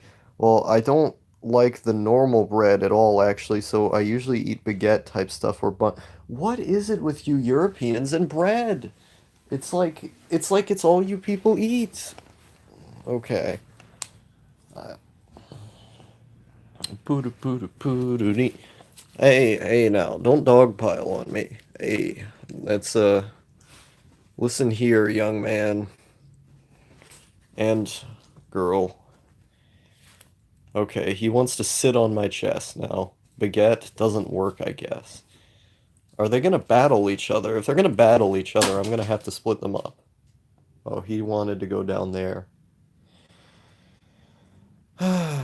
The internet box is in my sister's room. I don't know why it's in here. My sister has ants, by the way. We're trying to fix the ant problem slowly but surely. I mean, they don't present themselves at this time of year, but yeah, during the summer she gets really bad ants because there's basically a hole in the house. This was not my dad's first choice for a house to buy, by the way. The house that he wanted to buy was way better than this, but he had to buy a house quickly because me and my mom were basically homeless in Nevada and Las Vegas, and so he had to hightail it. He was like, "Well, I guess I'll buy this house and you guys can live here." And so he bought us a train ticket and we went home. Um, what what did you want to be as a kid? I wanted to be all kinds of things. Like it when I guess the longest sort of dream that I had was I wanted to be like a comic artist, or to draw cartoons and stuff. I made all of these like slideshows in MS Paint and stuff, and I drew all the time when I was younger, constantly. It was like one of the first things I really can remember doing is that is I got really into drawing. Um, and when I was like 7, 8 years old, I really, really wanted to be the president. Because like my parents are really into politics. And so like I would watch like PBS NewsHour a lot with my dad. And so I always sort of had a view of sorts on what was going on. Like I remember the 2008 election and stuff like that, and all of the hype that was around it. Obama versus McCain, first black guy, and all that stuff. So like I really wanted to be the president when I was like 7, 8 years old because I thought I want like it sounds so embarrassing looking back, but I just thought politics was so cool. And then I got older and realized, wait a minute, it's all corrupt. We can't do that. But I wanted to be the president for like 4 years. I wanted to be the president. But largely, like, the most consistent thing was wanting to be a comic artist or a cartoonist. I wanted to be one until I was like, basically until I was like 13 years old. When I was 13 years old, I kind of gave up on the dream. So it went, 5 years old, I want to be an artist, and then we get to 7, 8 years old, I wanted to be the president. And then I had this weird thing where like I simultaneously wanted to be a cartoonist and the president. So that's like 8 years of wanting to be a cartoonist and 4 years of wanting to be a president. That's weird. I think that's weird. But yeah, those were the two dreams I had as a kid. Um, I guess no, I also wanted to be a photographer, but that was more of like a hobby thing. I wanted to be a photographer, uh, like, and have it as something that I guess made money on the side. I really can't explain what I was thinking at the time. But I got my first camera when I was 7 years old, and I got really, really obsessed with photography to the point where I still do photography. Almost like 11 years later, I still do it, and I still love it. Where like what I used to do was I had all these post-it notes when I was like 9 years old. I had all of these post-it notes on my wall, and I would write down like things that I wanted to take pictures of, or like movies that I wanted to make with my camera. All these different ideas, I would chart them out on my wall, and so that was one of them. Uh, hey BB, I'm at work, saw you streaming, and just want to say I love you. Full homo, take care. Yes. Full homo to you as well. Tramp stamp, I suppose. Um, Audio is muted. Can you hear it? Let me try to actually mute it and then unmute it. Okay, can you hear it now? Hello? Hello? Can you hear it now? Um, uh, yeah, hopefully it's working. I don't know why it wouldn't be working. Tell me in the chat if it's working. It's not muted? Okay. Um, uh, I can't believe Tramp Stamp is a wagey now. He's a full-on wagey. How'd that happen? Do you still? I don't have any of my old art. No, I destroyed all that stuff a long, long time ago. I hated my art so much that I've never like been good at drawing. So like I just maybe my mom has some of it. Some hey, quit sucking his dick. My mom probably has some of it, but yeah, everything I had I just destroyed. Um, Nanook, Nanook. I was so like I liked drawing, but at the same time I hated it because I would get so angry when well, it wasn't really angry. It was more of like a rageful kind of depressed um when I wouldn't do something right. And so I was like constantly criticizing all of the artwork that I made, and it made me so upset. And eventually I just said, yeah, I don't enjoy doing this because like when I was little, I didn't really know, I didn't have the critical eye, but as I saw myself get older, I just became more and more resentful of everything I did. Let's see. Puppies. I don't know what I want to be now. Mm, puppy, puppy. Mhm. I've thought a couple times about giving drawing another try again. Hello, Star. Hello to you, Alexander. I haven't seen you in, well, I think I saw you yesterday. That's not true. Yeah. It's nice to see you again. Hey, you want attention too? Calm down. I still enjoy the creation process of art. That's a good thing. That is a good thing. I like your art in general, DZ. The stuff you post on DeviantArt, I always think it's really comfy and wholesome. Good to see you alive after yesterday. Hey, it wasn't that bad. I've had I've had way worse experiences than that before. That was like a cakewalk. Oh, I'm fine. Um, it was so weird. Like there was this one time. Do you guys know about synthetic cannabinoids, right? I guess this is story time, star story time. One time I used this it was this K4 substance mixed with like a bunch of other things. And I accidentally smoked that, and I had no idea that's what I was smoking. I thought it was real weed. So like with synthetic cannabinoids, you really should only hit it like once. You shouldn't do them. Let me give this full disclosure. You should not use synthetic cannabinoids. They're very dangerous. Um, you just shouldn't.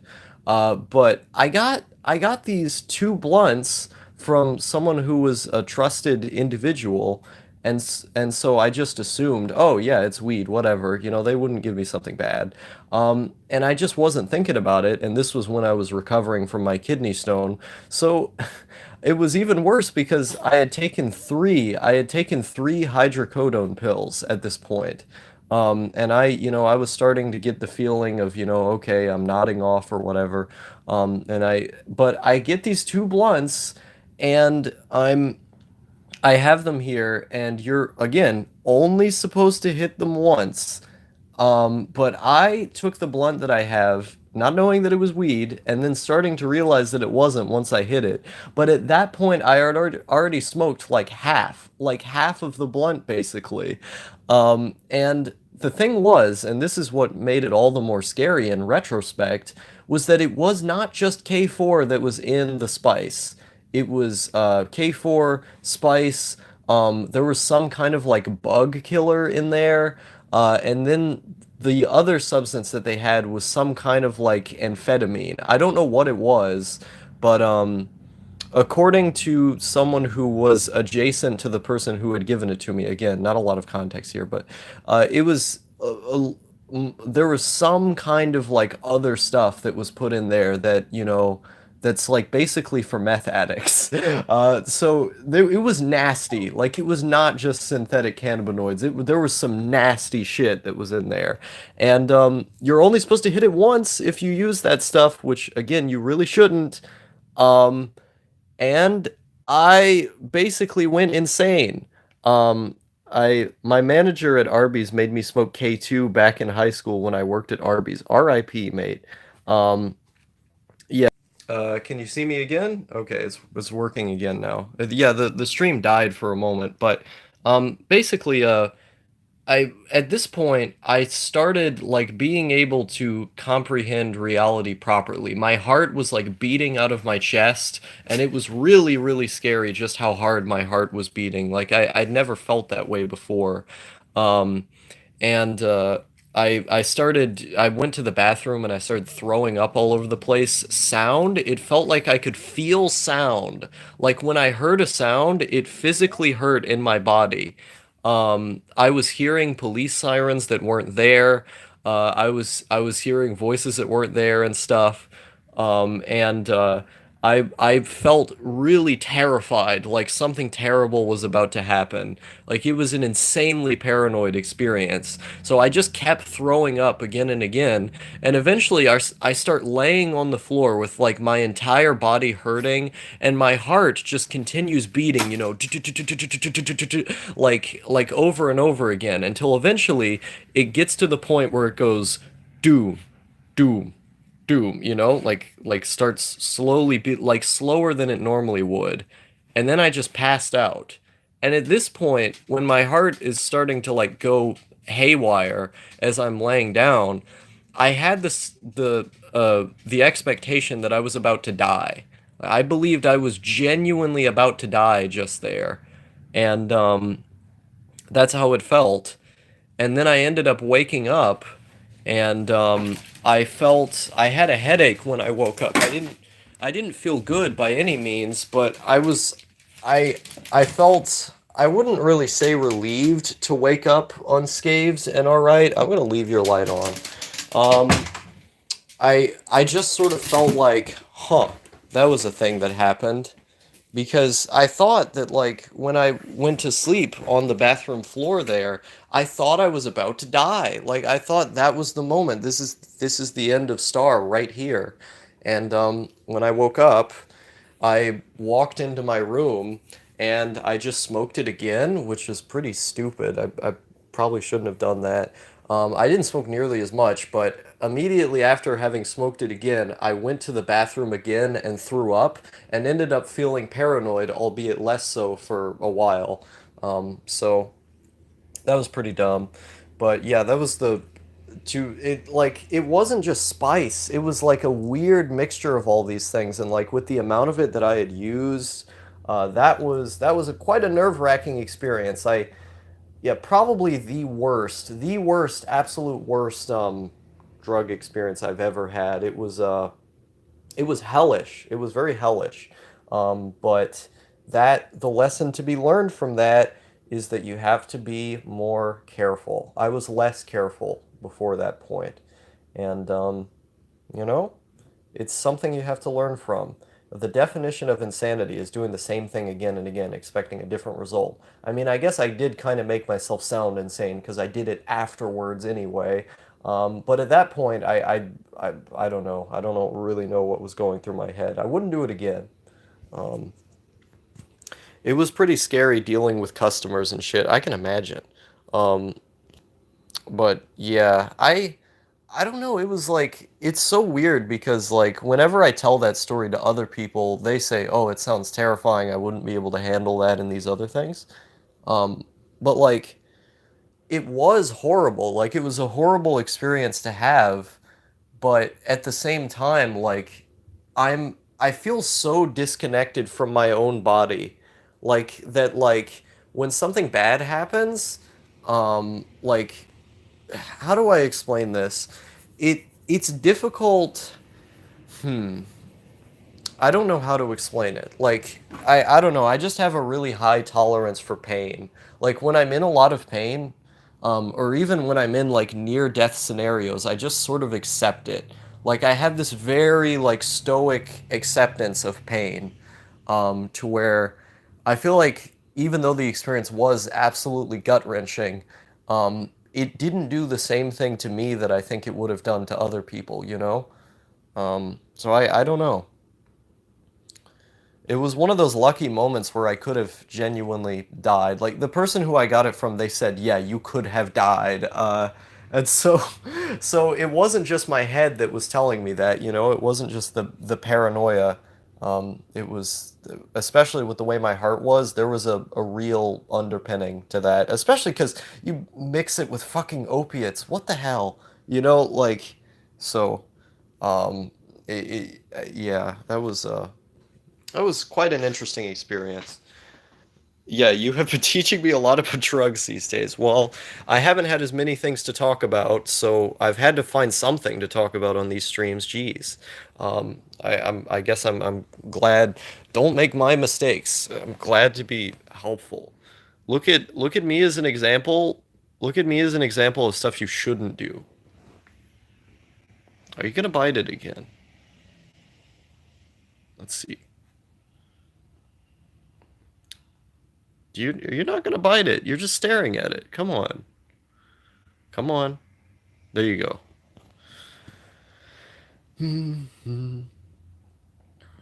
Are you going to live stream the 3 Mio PCP? How did you know I was getting 3 Mio PCP?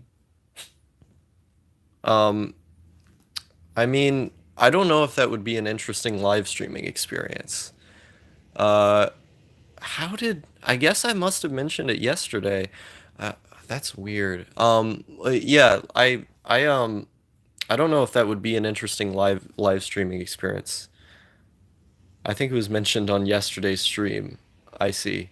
Um, I don't know. I wanna start small because when you do research chemicals, what you really should do is use like a heinously small amount and then wait for like a few hours just so you know that you're not allergic to it because your body will have an allergic reaction if it knows that something is wrong. And so you have to like start really small, and then if no allergic reaction happens, you know, you start with like the beginning dose, which in the case of 3-MeO, that's 5 milligrams. Um, and then I mean, I've never done it before. Like I want to do 10 because I feel like 10 would be more fun. I've never done it before, so I think starting out with 5 would be the right way to go. I don't know if that would be an interesting video experience though. I feel like it wouldn't oh maybe it would do something interesting. I don't know. Um it's kind of one of those things I have to understand myself first.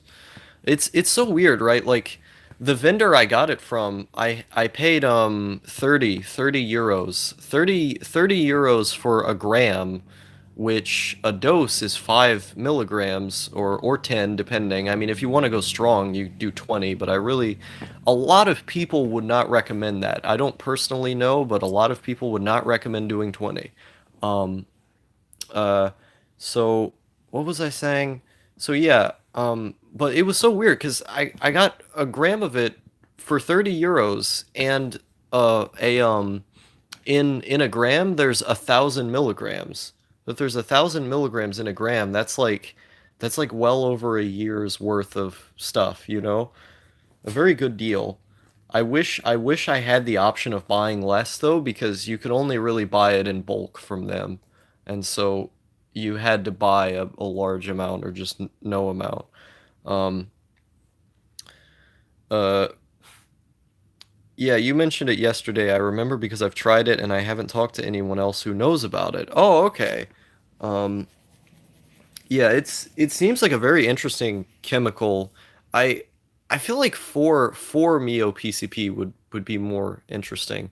Um, from what I've read at least, it seems like there's some different effects there. But yeah, I always thought it was a very elusive drug because I had never heard of something being stimulating like phencyclidine or PCP, while also having the dissociative element that ketamine would have. And like that to me sounded like such an interesting idea that those two worlds would collide with one another. I'd never heard of something like that before. Um, I mean, I would just do K if I could. If it were possible for me to do ketamine, I would just do ketamine. But it seems like a unique, interesting experience nonetheless. There's so many K analogs that exist. Like, it's pretty incredible just how many there is. There's MXE, there's 3-MeO PCE, there's let's see, and then there's obviously PC 3-MeO PCP. There's what other ones? There's what is it? MXP? I think that's the other one. Yeah, there's a lot of them. Um, Honestly, most of them don't seem very good, but that was one of the ones I was wanted to try. Pudu Pududin would enjoy this, but it's coming from the Netherlands, so I have to wait a long ass time. You goddamn Dutch people and your shipping. Uh, Pudu Pudu Pududin. Uh, hmm. You have to have a precision scale for these things as well. If you don't have a precision scale, you're not going to measure the dose correctly. Never eyeball it. Never eyeball something. Don't do that. Use a precision scale. Seriously, just buy one. Hmm.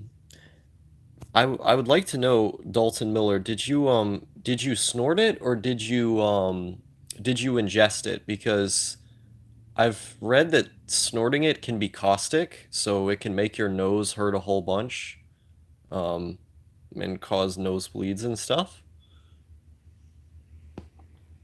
But it comes on faster when you do it that way. So a lot of people like doing it that way.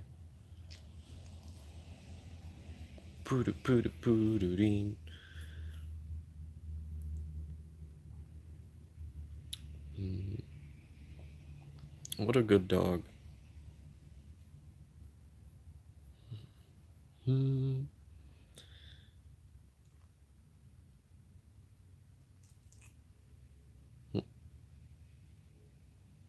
There's a lot of really interesting ecstasy analogs. The problem is that they're really cardiotoxic. Like 6-APB, for example, it seems like it would be really fun, but it's so bad for your heart that it's questionable as to whether or not it's worth it. Like, I mean, 4FA is also really, really cardiotoxic. Like, there's people who used it in the Netherlands and they used like a normal dose and they just died. So I don't think people should do 4FA. That seems pretty dangerous. But like MDMA analogs, they tend to, from what I've read, they tend to be much more cardiotoxic than actual MDMA. Like MDMA itself is pretty safe, but the analogs of it tend to be really really really cardiotoxic. More cardiotoxic than like Coke, for example. Um, the only the only near death hard drug experience was when I got hit by a car, smashed the front window, flew over the car, and only broke my arm, told the ambulance wrong name and age without noticing, and went to the hospital for a few days. Took some opioids those two times. The first time everything felt nice and I fell asleep. The second time I watched the movie Castaway on DVD, still one of my favorite movies. Nice. Um, that sounds like a comfy experience. Yeah, I liked opioids a lot. It was funny. It was the first thing that they gave me when I went to the hospital after my kidney stone was that they gave me Norco, which is like it's like hydrocodone but with less acetaminophen in it. So drug users tend to prefer Norco as a brand because it has less acetaminophen and so it's easier to take a whole bunch of without dying. Um, and then I go to the hospital again because there was a new problem with like my antibiotics. Them not giving me antibiotics during the surgery is that's what it said on my chart. So I go to the emergency room and I basically they basically just told me, "Oh, is everything working all right with your pain meds?" And I was like, well, and they had said, "Oh, do you want oxycodone?" That was like the first thing they said. Do you want oxycodone? And I was like, huh? Like they just offered it immediately, and it was pretty funny. um Opiates are my favorite. I don't really like dissos very much. I really like dissos a lot. Um, of course, the only thing that I've used that can be classified as a disso as is DXM, which is like a. I mean, it's not really the same as other dissos. I realize this, but like the sort of the feeling of being like disconnected from your physical form that I get on like the third plateau of DXM, for example, where I just feel really rambly and it's like my mind can't really process things correctly, and I just feel completely disconnected from what's around me. I love that. It's like you are literally dissociating from reality, and it is great. It's a great feeling. Um, that's pretty fucked. Yeah, I mean, I thought it was weird that maybe she had like some kind of contract with the company that makes it or something, and so she just immediately offered it. Um, but that was fun. It was a lot of fun. It wasn't fun coming off of it because I spent like 5 days basically feeling like I had a really, really bad version of the flu, and I was just throwing up all the time. I was constantly tired, like I had a headache, like really bad brain fog. Um, and yeah, it was hard coming off of it. Um, peel, peering Peeing in in a hospital bottle while high on opioids. It was really epic because I could dose the opioid by just pressing a button connected to my arm. So I just pressed a button, waited 3 seconds, was high. Wow. Wow. We don't have anything like that in America. Wow. Uh that's pretty cool. Uh well, I'm gonna head out. See you, Star. See you later, DZ Dog. Uh Sounds like fun though. Yeah. It's wow. I that's quite amazing. Modern medicine, miracle of the 21st century. Ooh Lord.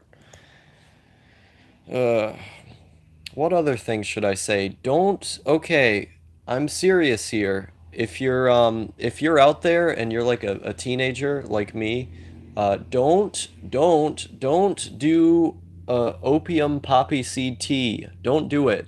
I know you can buy poppy seeds at the store, and I know you can extract the morphine from them and stuff, but you can never measure the dose properly. You never know how much opium is actually in the seeds that you're extracting from.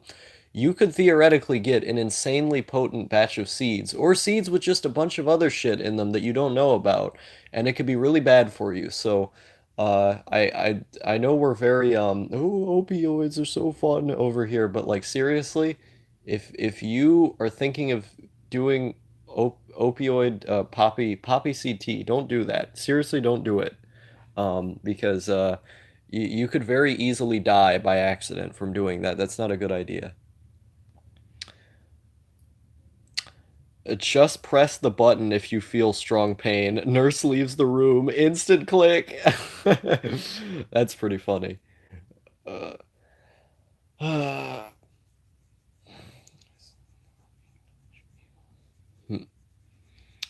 uh, I'm like Mr. Disclaimer over here. I have to I have to give a disclaimer for dangerous things all the time because like I would feel bad if someone listened to me talk about drugs on a YouTube video and then they thought, "Oh, this star guy talked about drugs today. I'm gonna do it."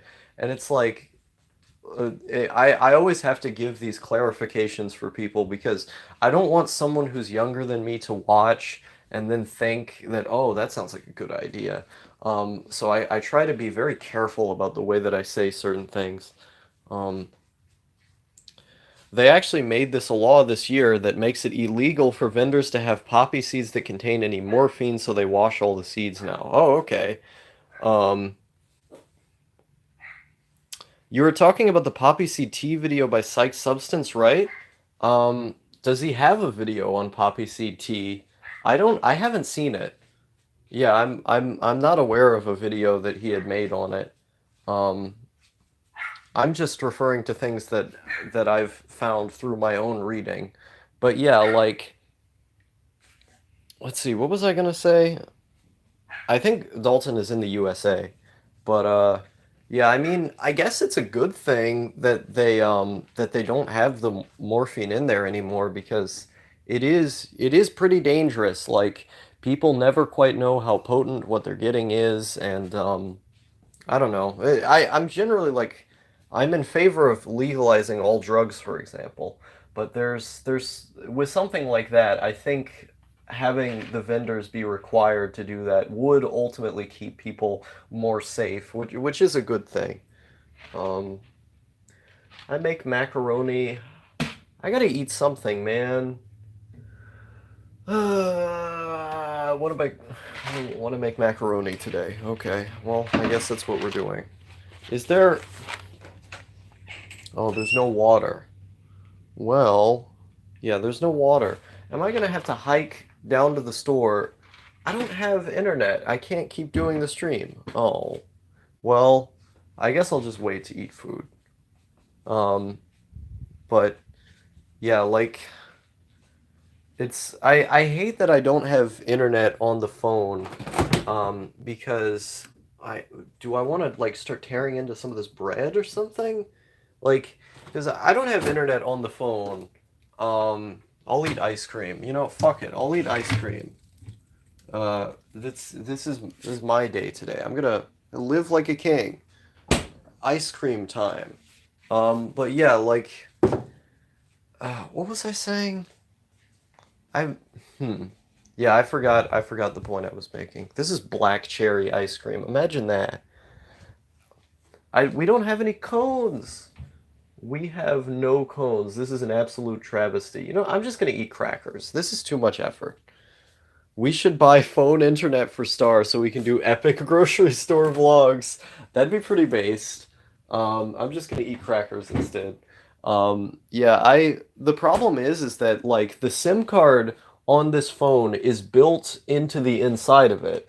So because the SIM card is built into the inside of it, um the old provider, which is AT&T, uh, can always nag us about bills that are supposed to be paid because the bills, didn't get paid and all that.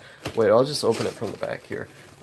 So the bill didn't get paid, and the SIM card is locked on the inside, so you're kind of stuck with that provider, and it sucks because I can't just get a new provider. I have to pay the old bill first, and that sucks. Um, I would have to get a whole new phone if I wanted to have like phone internet, you know?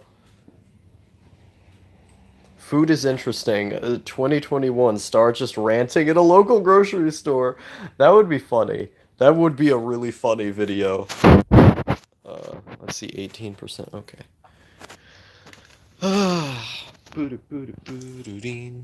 Okay, calm down, buddy. I have to put the phone down now.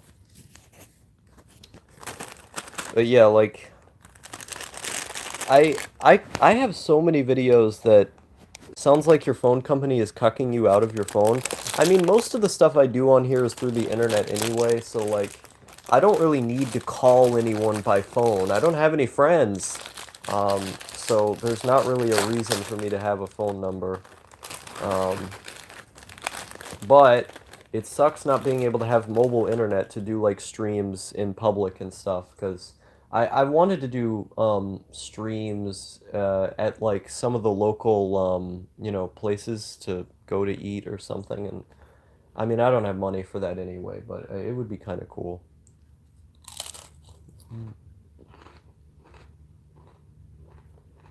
I hate saltines. Saltine crackers are something else. I don't like them. Mm, why do I eat them?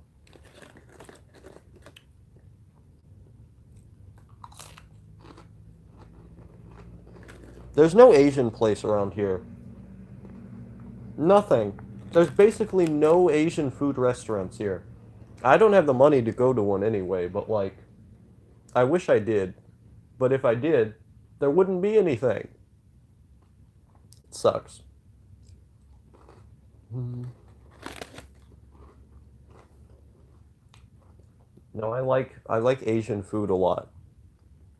I'm reading Ritz right now. They're pretty comfy. Ritz are definitely better than the crackers I'm eating. I like to put stuff on them though. I don't like to just eat them by themselves. You gotta put something on them.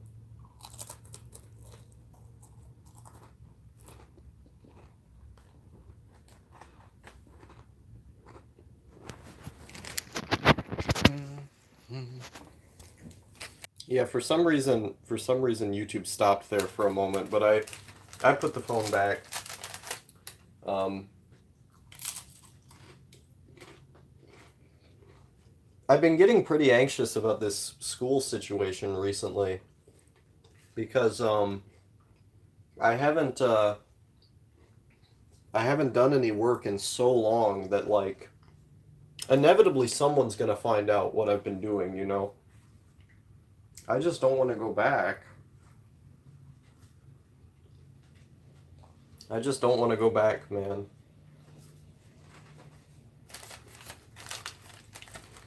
I feel like I feel like if I had to go to school, I would probably get a benzo addiction again because being there makes me so irritable that I would want to. Yeah, being there being there makes me so irritable that I'd want to use them just to deal with things, you know? You're planning on going back then? No, I'm not planning on going back. I'm afraid I might be forced to go back at some point because I'm still technically registered in school. I just haven't been going. And so it's really scary for me.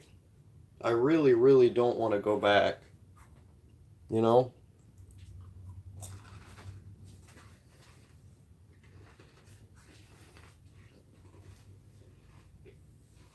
Hmm.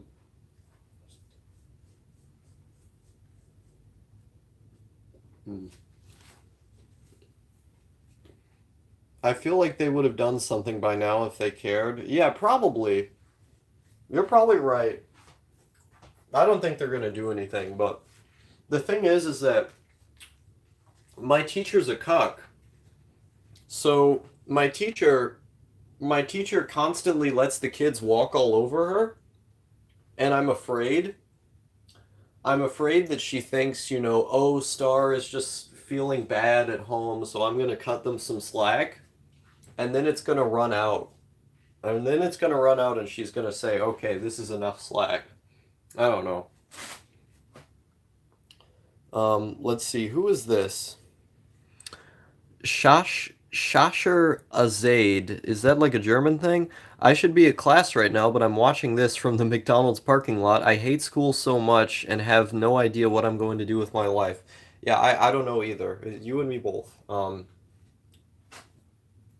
wish I just had neat bucks and I didn't have to worry about anything. I don't want to. I don't want to be a productive member of society. I hate society. Being productive, what is that? Oh, I make a bunch of money for someone else. Just make a bunch of money for someone else that I'm not going to see very much of. What does that do? Uh, hmm. Uh, I don't want to. I don't know. Hmm.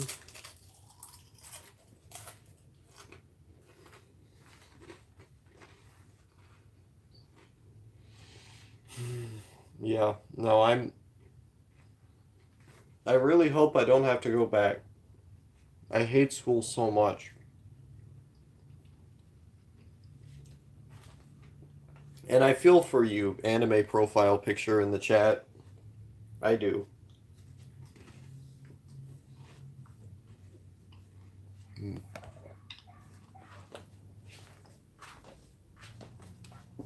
Hello, Bert. He lays down when I stand over here. He wants me to pet him. I'm gonna put this stuff up.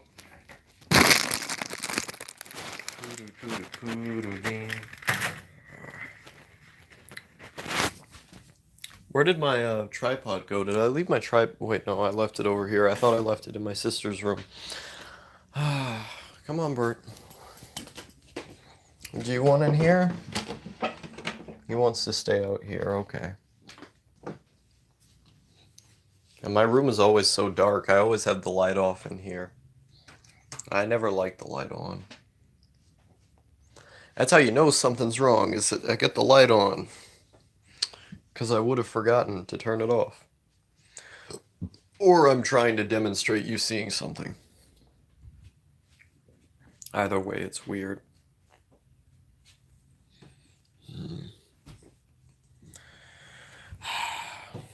I get so bored each day now. Like, I don't know, ever since the year began, it feels like I've just been trying to fill time.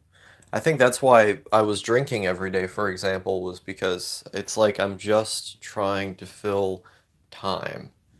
And those things shouldn't just be a distraction. You should have something planned. Like, you shouldn't just be trying to distract yourself with those kind of things. I don't know. But that's what I've been doing. I've just been I've just been trying to fill my time. Like it's like I see I see right now as like a clock, you know, like a clock ticking until I become an adult. I'm so close. I'm so close to being an adult officially that like I've just been waiting for it to happen because there are certain things that I can immediately do like going out for like a travel or something. Um Going to go see friends of mine and this kind of thing. Like it's like I've just been seeing my life as a clock these past couple months, especially just waiting for that day I turn 18. And it's coming. It's close. We're getting there. A Man Chronicle says hi in the chat. Hey, to you as well. I haven't seen you in a while, Man Chronicles. But yeah, like I think that's part of why drinking, every day as much as I have been has been a problem is because uh is because I'm just using it as a distraction, you know? Like I'm not using it to enhance anything. Sometimes I am, but like most of the time it's just a way to be distracted. And I think that might be inefficient, you know? Maybe that's not a I was in the mental hospital. Oh shit. What happened? Did was it was it the oxy addiction? What happened, man?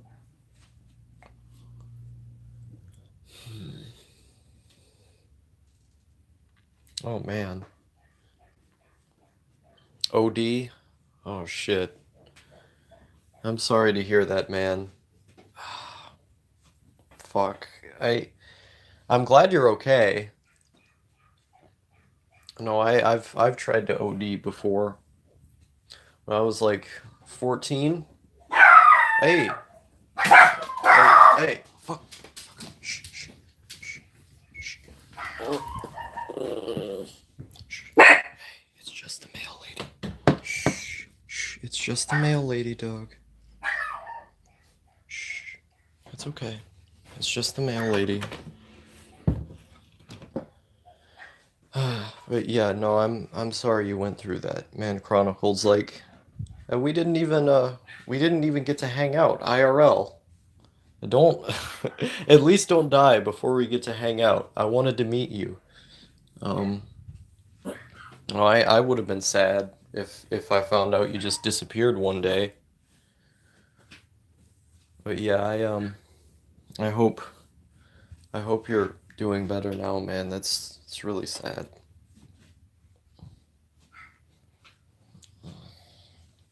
Fuck. Yeah, when I was 14, I tried to OD. It was on what was it? It was Repinerol. Repinerol I tried to OD on and then I ended up throwing the pills up. I made myself throw up the pills I had.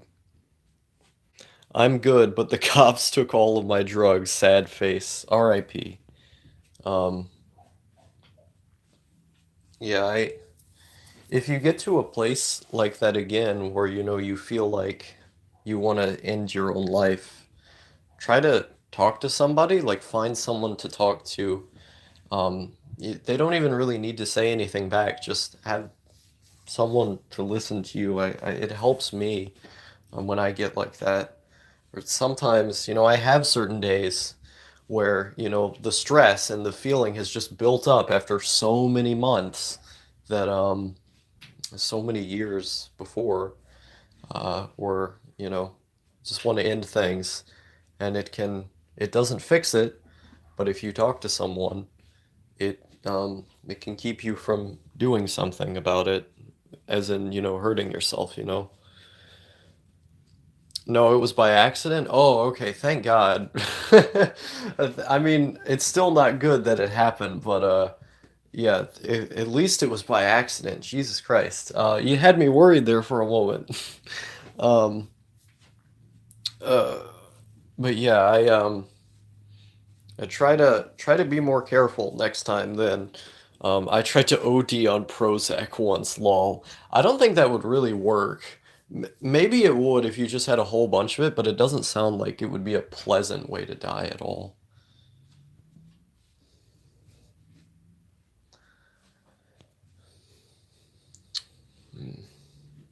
I need to get the mail. I heard a beeping sound outside. That means that the mail lady scanned a package. I need to go out and get it. I hope I hope let's see what I think is here. Let's The weird thing is I didn't hear the mail lady's truck. Actually, I don't know. It was by accident. I just took a lot that day. Oh, I see. Let me put the phone down. I can try and get the mail. Yes, it looks like the mail is here. Hey, first first class package. What is this here? USPS first class. Let's see. I got the mail. Yeah, I got the mail. Okay. I just got the mail, Dad. Okay. My dad's attempting to talk to me through the little camera. So basically, let me explain this is that there's a camera on the door, and so the camera on the door allows me to talk to my dad when he's like at work or whatever. Is that and he can talk through the camera in the door. It doesn't matter where he is as long as he has an internet connection. It's possible. So I opened the door, and he got a notification on his phone that the door was open. And so he just started talking to me. Oh boy, let's see what this is. What is this we got here? Oh boy. Let's see. Hey! Hey! I got the good shit over here. It's a scale. It is a Gemini 20 portable milligram scale. Hell yeah. It's that good shit right there. Ugh. Okay, let me throw this thing away. Let's see. What was this letter? Who was this for? AT&T. Okay. Well, I have the same one. Nice. Um, uh, Welcome to Hotel Arizona. Welcome to Hotel Arizona, indeed. Uh, I didn't realize the scale would be that small. Uh, let's see here. Uh, let me dispose of this package right here. What are you measuring? Let's see. Um, well, I talked about this earlier on the stream, but I have some three Mio PCP coming in the mail, and so yeah, it's for 3 Mio PCP. It was crazy. I got a whole gram of it for 30 euros. 30 euros, I get a whole gram of it. Great. Uh, but yeah, this is what the scale is for. Uh.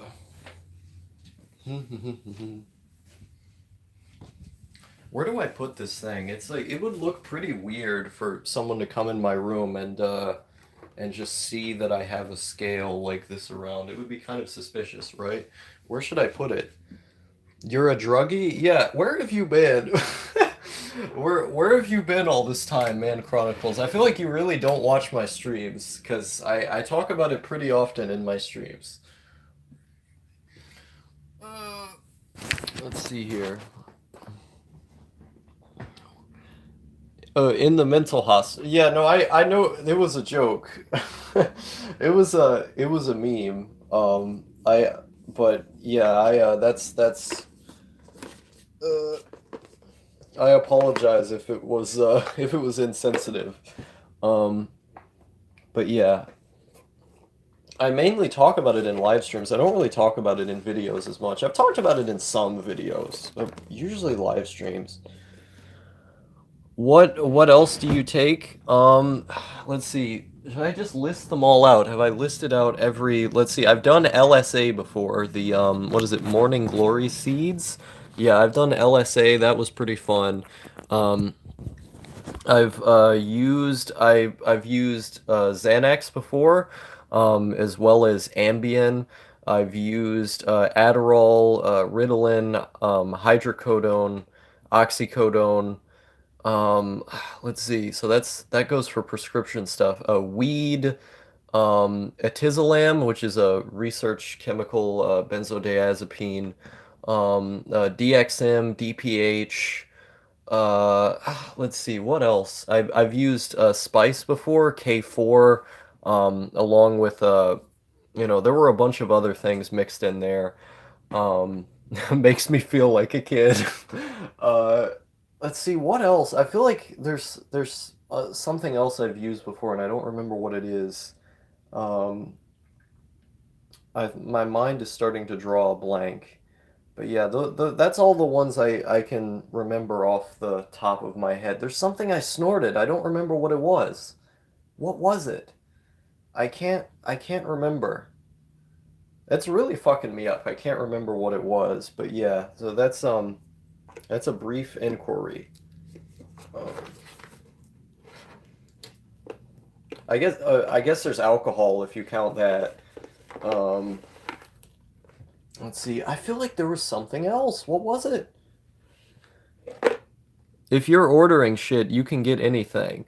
Yeah, like you can get all kinds of stuff on the internet's the research chemical market specifically. There's so many analogs of things that you can get that that feel pretty similar to the real thing.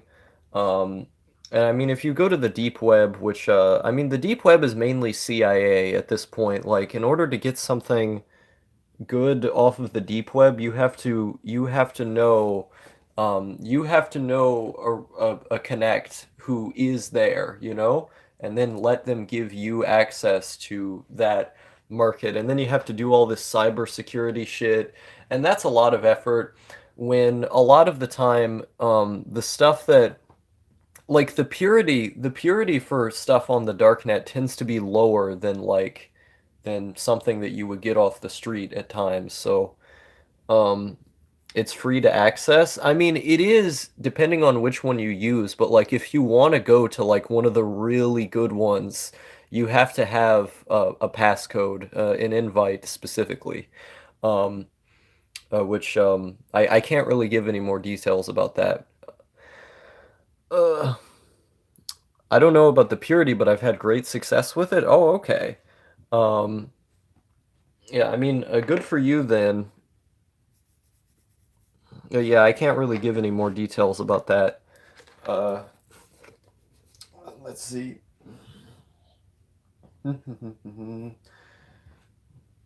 The research chemical vendor that I'm a part of, it's like super exclusive, but they have amazing prices. Like I got the password to get into it, and their prices are really good, and everything I've gotten from them so far is pretty reliable. Um, LSD, shrooms, ket, oxy, Xans. Oh, so those are the things you've got off the deep web? I see. Um, I've wanted to do ketamine for so long. It's difficult to get access to it. Um, but I don't know if I would do ketamine baked or through the liquid, through what is it, a needle? I don't know which way would be better. But I don't really see the point of buying like actual LSD because you could just easily just get 1P LSD. 1P LSD is very easy to get on the gray market, and it's from what I've read at least, I don't know, I haven't used 1P LSD. It seems to be basically the same as LSD according to most people. I think going through the deep web to get LSD seems like a lot of effort.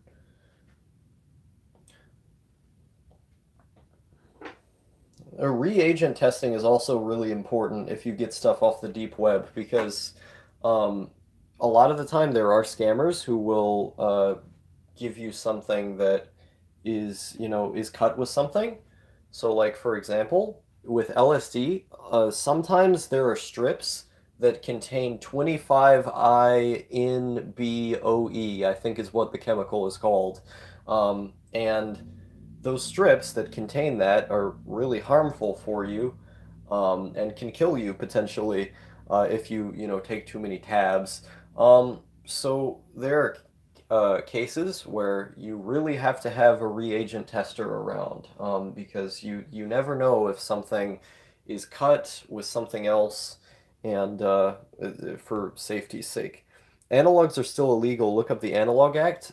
They're illegal to use, but they're not illegal to purchase. Like that's the reason why it says not for consumption on them, is because it you can, like, the most they can do is give you a letter in your mail. Like if the police know that you bought it, they can send a letter in your mail, and as long as they have no evidence of you directly using analogs or selling them, then just purchasing them is that's in the gray market. That's a gray area in the law where they can't really do anything.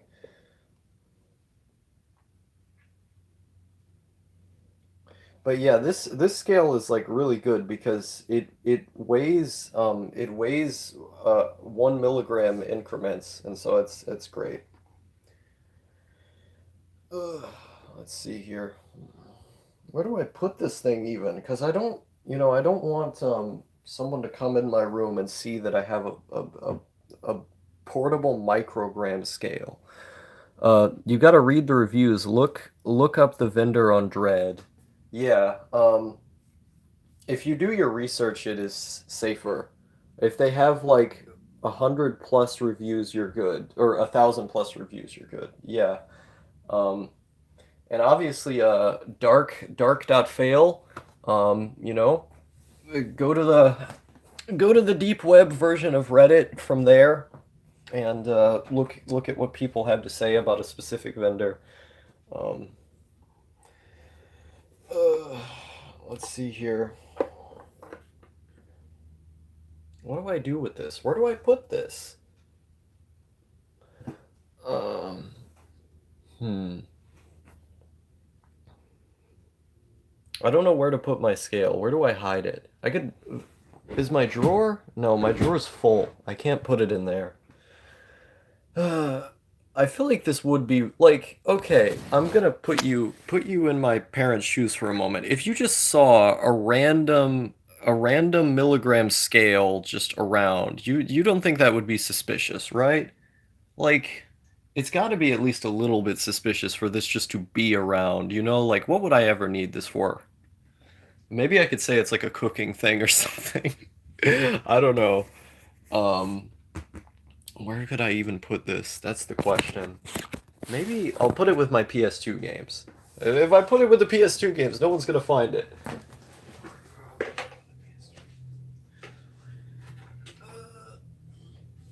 Let's see. Yeah, no one ever opens in there. It's fine.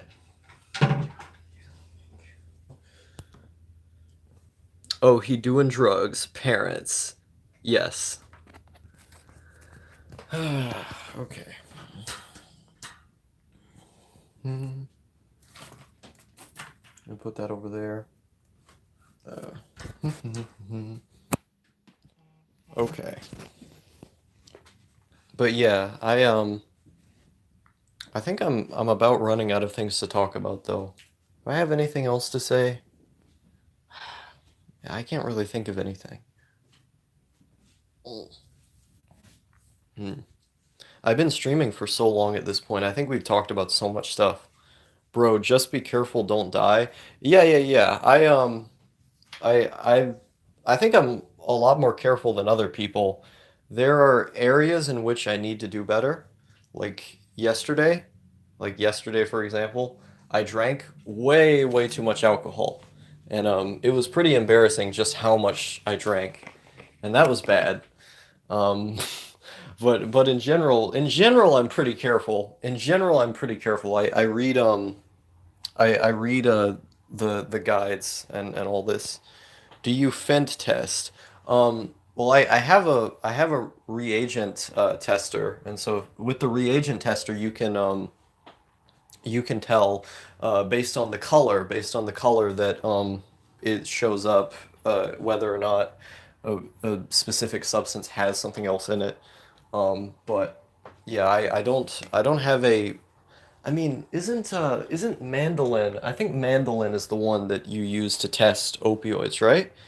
Yeah, mandolin is the one. So I think I think that is the one I have. I have like four of them. Um, but yeah, I need to get new sheets. All of the sheets we have are from like 15 years ago. It feels so weird, right? Because the sheets that I have, all of them are from 15 years ago. So they feel like old and icky, and they don't have a sort of comfort to them that I would get from other sheets. I really need to buy new sheets. Like all the sheets we have in this house are so damn old. I need to get new sheets.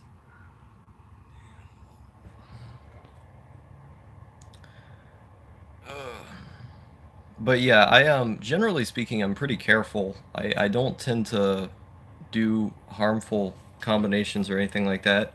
I don't tend to redose a whole bunch with something that I shouldn't redose with. Um, I do my research generally speaking. Um, I'll be all right.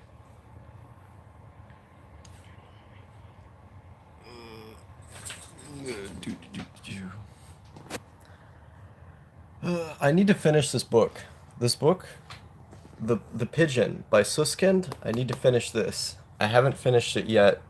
I need to. I haven't been reading as much these last couple days, and I need to do it more.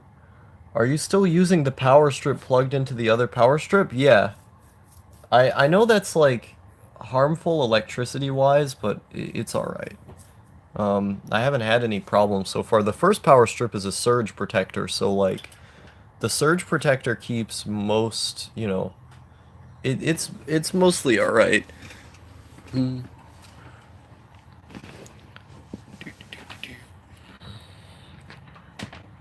Do, do, do, do, do. Ah, boy.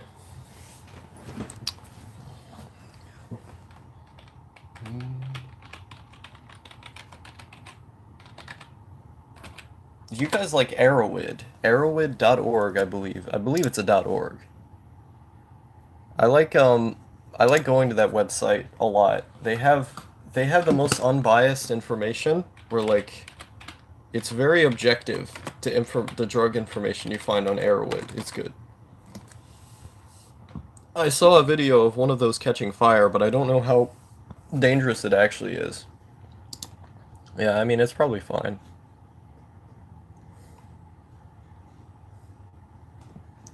Mm. Do, do, do, do. Like, yeah, this like, okay, so if you guys don't know about Arrowhead, this website's really good if you're doing drugs, right? So you go, let's go. This is the psychoactive plants and drugs vault. So you go to opiate, and then they have all the different ones. You go to the codeine vault, and it says some stuff about it there. There's the heroin vault. Um, there's, let's see, let's go to the morphine vaults. Where for some reason it doesn't have the effects listed. Where's the one I'm trying to find? Codone vault has to have effects. Yeah, yeah, yeah. So you go to this, and you got effects, images, health, law, dose, chemistry. This one has basics, but you go to effects, and then it'll go like improvement of mood, reduction of pain, euphoria, lightheadedness, sedation, and then yeah. So this website's pretty cool because it gives you information on all of these things. It shows you like the pictures of what it looks like and stuff. And so I like this website. What other, let's go to 2CB. Yeah, 2CB. Is there no experience vault for this? Has to be. Oh yeah, experiences. So you can go to people's experiences, and then it has people, writing out how it went with them, effects, basics. There's dosing information on here. So it's like a standard dose is between 10 and 40 milligrams stuff. This is good stuff. Yeah, it's good information you'll find on here. So I I'd recommend using that website if not for harm reduction's sake, you know. What's your favorite drug? Um, hmm.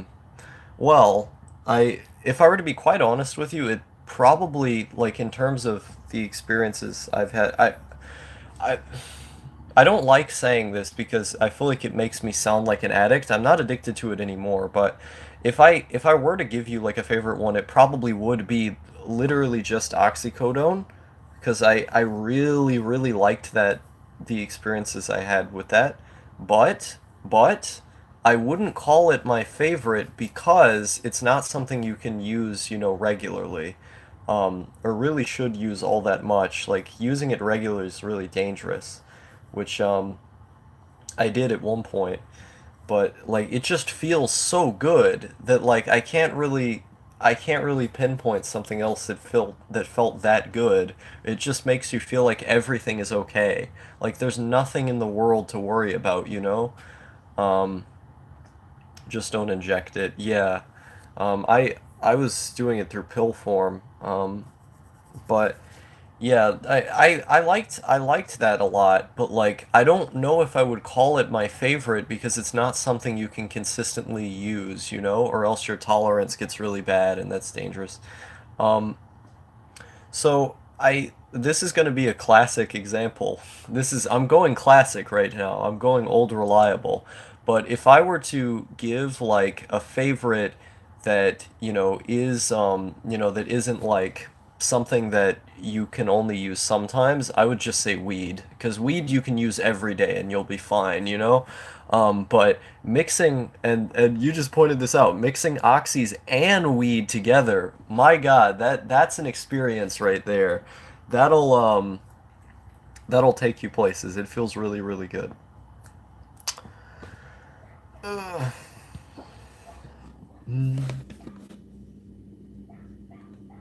Like it's so weird because, you know, sometimes I get anxiety when I'm smoking weed, especially if it's a lot of it. Usually I just feel the good effects, but there are times when I get anxious from it, and I've noticed that like opiates as well as benzodiazepines always get rid of any anxiety I would have felt, you know, with weed. It goes like complete anxiolysis, you know? Um, and I think that's pretty cool because it's like the good parts of it are just potentiated and oh, come here, Bert. Hmm. But yeah, it's like the good parts of it are just potentiated, and then the bad parts of it are, you know, they go down. You got to try LSD. Yeah, like I said, I did LSA, which I think LSA is pretty similar to LSD, but it is different. Um, it makes your stomach hurt way more to do LSA or MDMA. Oh yeah, I've wanted to do MDMA for. Come here, Bert. My dog's upset, but I want to do MDMA so bad, man. Like it's one of those things though. You should only do it like once a month because it's neurotoxic. So I know that much, but yeah, like MDMA seems like it'd be really really fun. I can't afford it. Hey, don't bark. It's okay, bird. But yeah, I can't afford it. I don't have the money for drugs most of the time. Like most of the money that I get, I spend on bills and stuff. Where like on the 21st, I made what was it, like $150 from ad revenue, and then so I that pretty much all of that went to bills almost, and then like with I had like $60 that I could spend of my own money off of Patreon. So I got the scale, and then I got 3 Mio PCP, and then that was it. But all that other money just went straight. It just went straight to paying rent and paying bills and stuff. So like I almost never have money that I can just expunge on drugs or something because I got to put that towards the household important things there. Um, but but I don't know. Maybe one of these days I'll save up enough to get some. I don't know.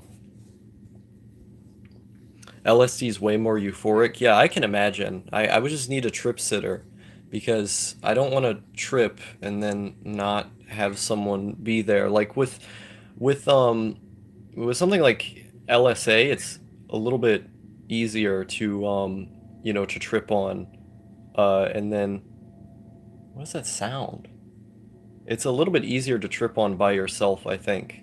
Um, because the experience, from what I've read at least, is less, what is the word? It's less intense, you know? I don't know. If I did LSD just by myself, I would want to have trip killers around, which I have.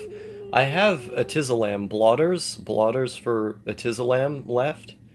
And so that would probably work as like a trip killer because usually they give people like diazepam or one of the other benzos if you go to like a hospital and you're having a bad trip.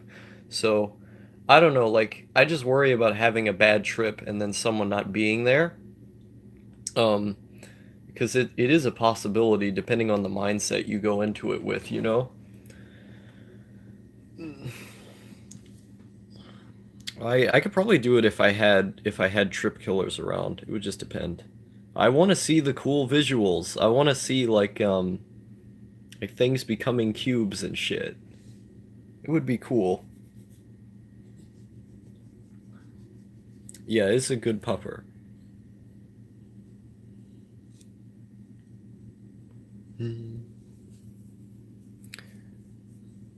I've never done shrooms, but I've heard that 4 ACO DMT is like exactly the same as shrooms because it immediately metabolizes into psilocin. And so because it metabolizes into psilocin, the only difference between 4 ACO DMT and shrooms is that shrooms has more active alkaloids. And so because it has more active alkaloids, it's slightly different. But we don't really know how they affect the mind.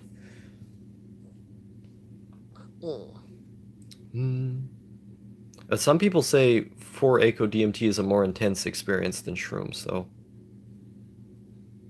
Mm, mm. Oh, puppy, puppy, puppy. He's a calm puppy now. He was very upset a moment ago.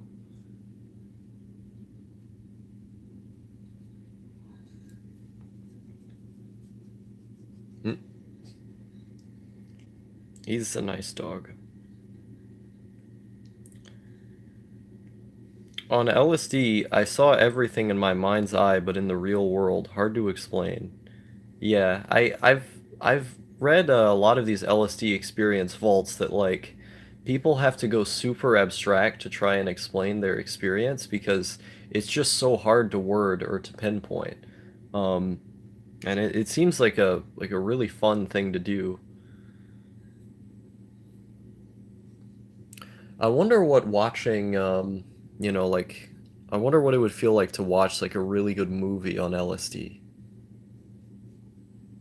You'd probably, because I have a friend who told me he tried to watch anime on LSD and it just made him really self-aware about how all of the people were drawings, and so he didn't like it. Uh, puppy, pupper.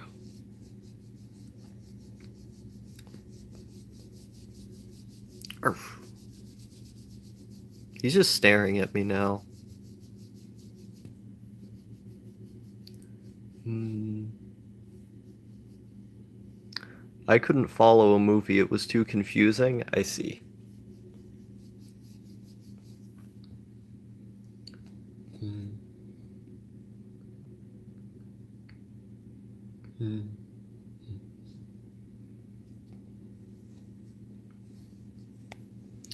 How many drugs did they take out of your house when you had almost OD'd?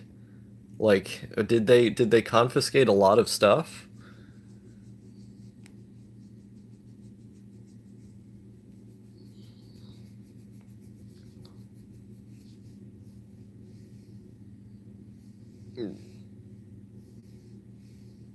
Hmm. Or when you almost died from OD, I should say. Because you did OD. I'm using wrong terms.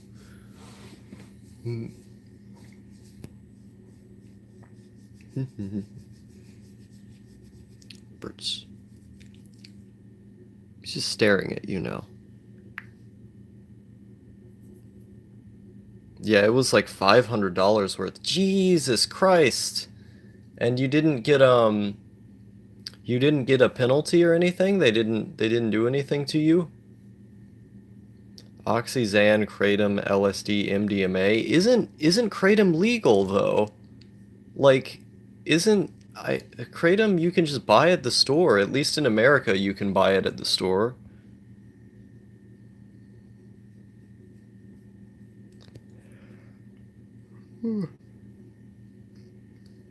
Jeez. That's a lot of stuff. Um in Canada, I guess not. Wow. Um yeah, that's rip. RIP. And you got no did you get any fines or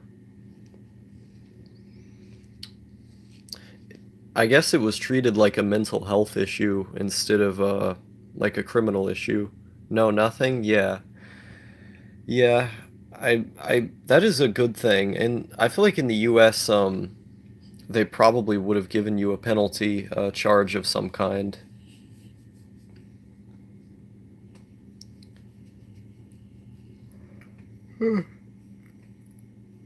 I wish stuff like this could be treated like that more often, you know? It should be decriminalized and legalized, I think, but like if someone is like dealing with addiction, the last thing that you want to do is put them in jail, you know?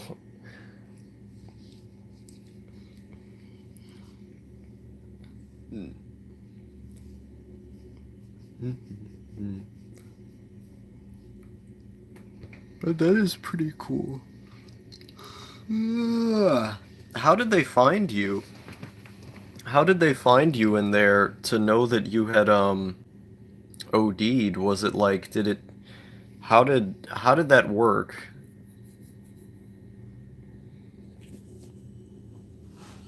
Cuz like I feel like you would have just fallen as oh, parents called the cops. Oh, okay. So you live with your parents? I see. Who the hell? Let's see. Okay.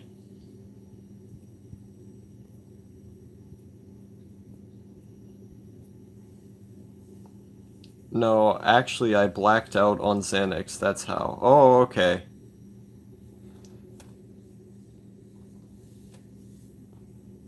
Yeah, benzo addiction is rough. I was addicted to benzos when I was like 16. Yeah, when I was like 16, I was addicted to benzos. It was way worse being addicted to benzos than it was being addicted to opiates. Being addicted to opiates was easier to get over.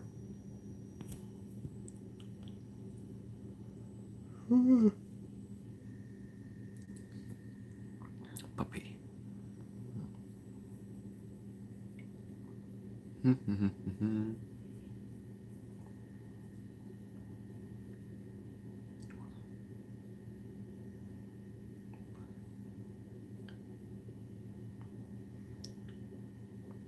Opioids are fine as long as you don't inject them, and the WD are not lethal. I see. Um, I don't know. I think people should be careful with them. Like when I was coming off of them, and it was like I just wanted more. Where I feel like if I had more at the time, I would have definitely used them, and it could have morphed into a path that, would have been potentially a lot worse. It's easy to hide the high too. Yeah, yeah. Birds. Hmm. When I used opies and smoked weed, I just felt really like loving. Like I felt I just felt very in love with my surroundings and people. Hi, I'm back. Still talking drugs. That's nice because it's a calming topic. I think it's a calming topic. It's like ASMR sort of. Yeah, while you were gone, I got my milligram scale. And I got it in the mail. That was pretty based. I still haven't gotten my saline spray. A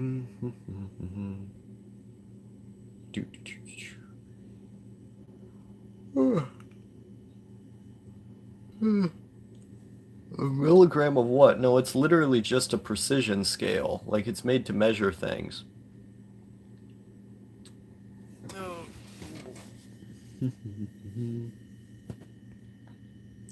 Oxy is so expensive though. I was going to switch to heroin before I OD. Oh geez, dude, heroin is really, really potent. I understand the reason people like it is because it exits your system after 24 hours. Um, but like Oxy's the same as heroin, same mechanism. It goes by the same mechanism, but like it's way more addictive though. Like it- I mean, I obviously I haven't done heroin. I've known people in real life who have, and there was one guy I knew, um, he was a friend of our family. He died because of heroin, and I don't know. It's really potent stuff. It's like I just be please be careful. Uh, it's just don't inject it. It seems like most people inject it. Um, but it can be very very addictive. Mm. Snort it or plug it. Don't plug anything. Plugging is not fun. I've never done it, but I don't want to. Plugging has a 99% BA. It feels like it would feel different for you if you plugged something. That doesn't sound like fun.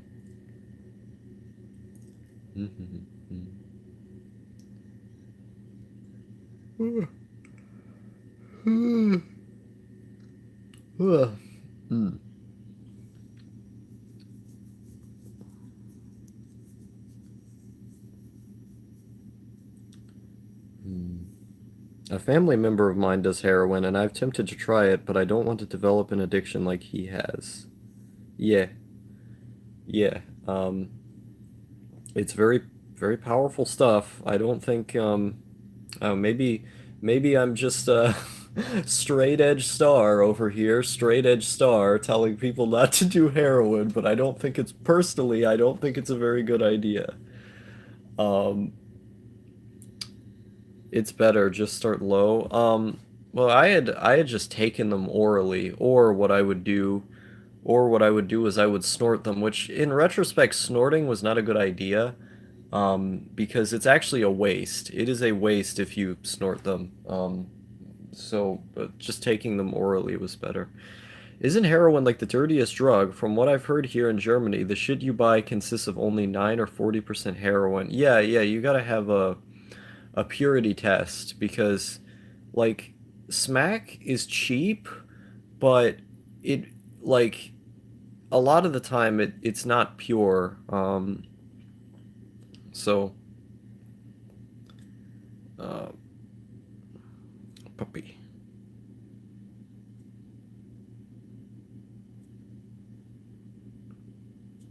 Where do you get it from?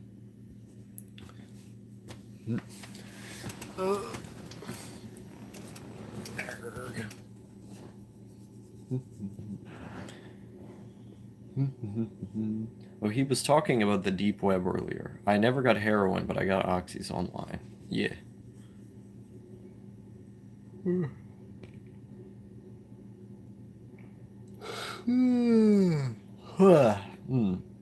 Sleepy Star. Are you sleepy, Bert?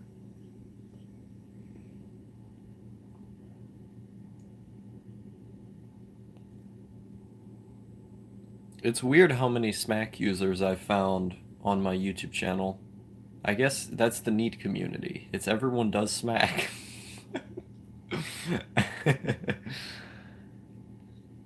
I see. Deep web drugs seem to be mostly pure. Really depends. Really, really depends on where you. What's Smack? Smack is heroin. That's smack is heroin. Um, um, but there's a lot of cases of people who got really really impure stuff. Depends on the vendor. Yeah, make sure the reviews are good.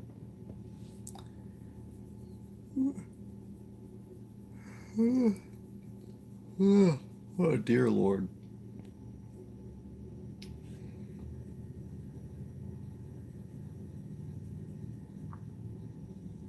Mm. I need to I need to make a donate via Bitcoin option on my channel. I don't know if I would get I don't know if I would get I don't know if I get any donations via Bitcoin, but I need to make that a I need to make that like a button people can press. I came back to stream and see Doggy. He's a nice dog. Honestly, as long as I can get high for cheap and it doesn't kill me, I'm happy. Just like I said, just be careful, man. Just be careful because that stuff, it can lead you down a bad path if you're not careful. That's all I'm saying. Uh,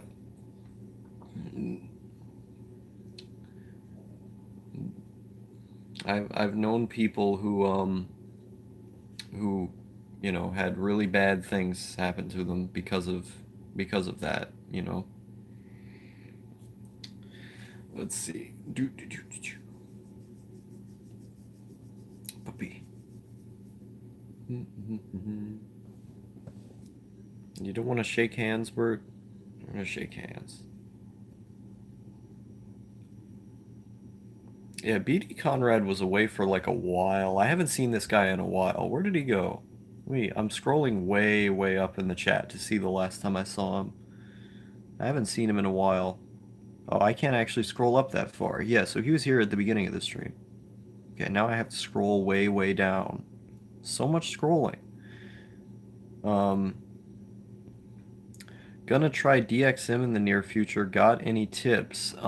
I can send you a trip calculator, but I would recommend tripping via Robocough. Get Robocough and dose based on obviously based on your weight and height. And I can send you a calculator that'll help you out with that. But you're gonna want to have something around to throw up because more than likely DXM will make you throw up. It's made me throw up a couple times. Um, and I would recommend using it with weed because the weed will sort of help with throwing up, and it will also um, make it to where the effects of the DXM are more euphoric, I think. Um, yeah, I can send you some stuff. I can send you some guides and stuff on Discord if you need it. Let's see here. There's a guide on Reddit that I really like, and it comes with a trip calculator. Sorry, I'm writing. No, it's fine, man. Let's see. Let me pull it up. I don't like it. Yeah, a lot of people don't like DXM. It's a very controversial drug. I like it. Let's see.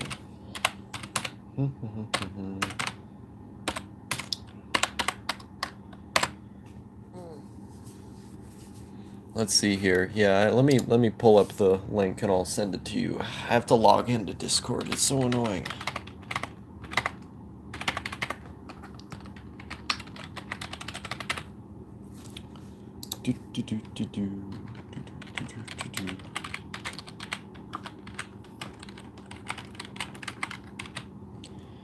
Heroin cells rise up. Nice. Let's see. Heroin cells rise up.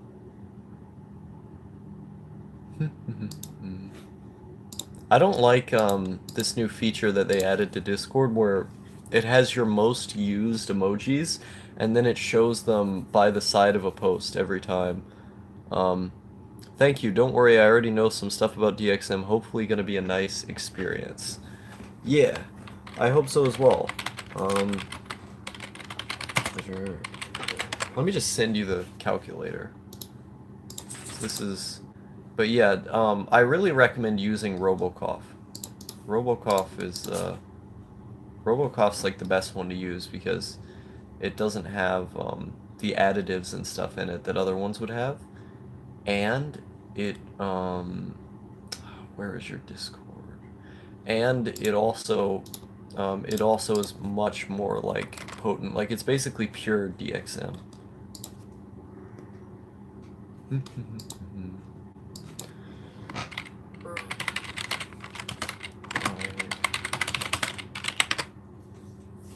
Oh, is it the comprehensive guide? I think this is the right one. Yeah, Reddit has pretty good resources here and there.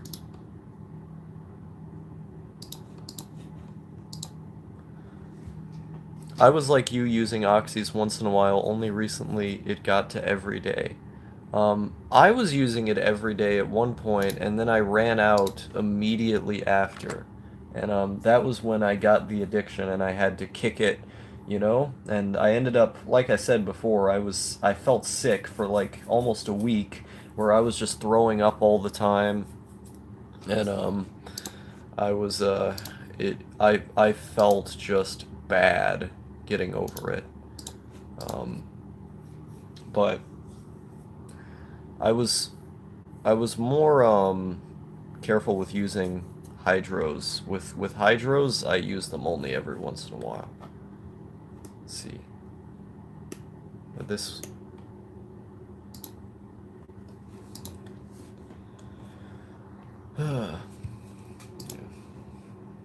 message from Star. Yes.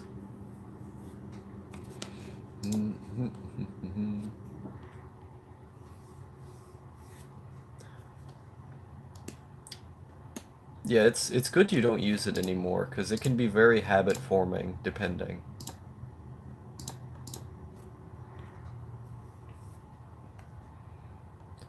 Uh, Internet's such a strange place. So many, I meet so many interesting people here. Like, IRL, I don't relate to anybody.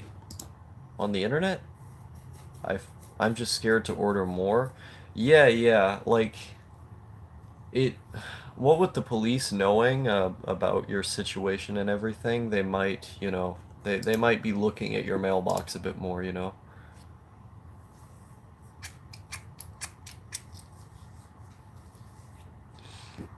Ugh.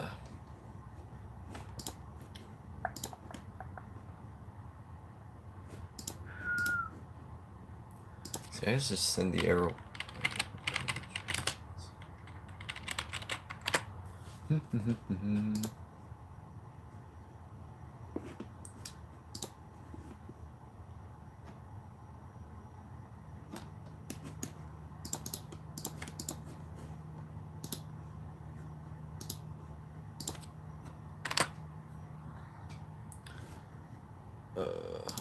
Wait a minute. Edit.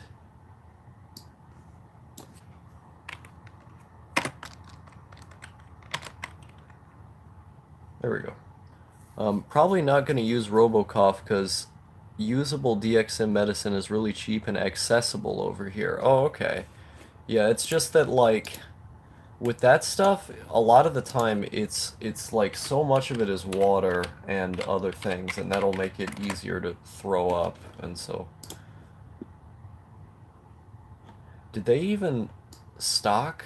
Yeah, it says Robocough sales will resume February 8th, so they it's not even in stock right now. I mean, the 8th's not that long away, but like, you know.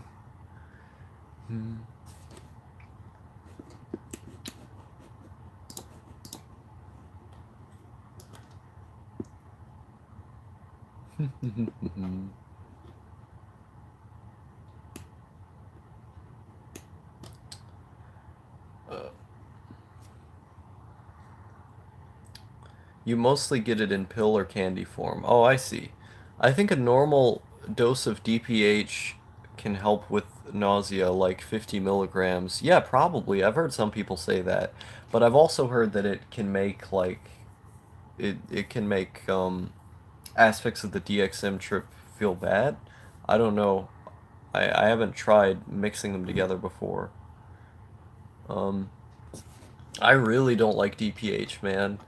DPH, DPH just made me really angry, and I experienced really like scary hallucinations on DPH. And it was I just like I had never felt that angry before. It was really scary using DPH. I wouldn't recommend anyone ever use DPH. But my brain is different, so um, do you drink every day? I'm trying to stop. I was drinking every day for a while, and then yesterday I did a stream while I was drunk, and I just kept throwing up on the stream, and I said a lot of pretty embarrassing things.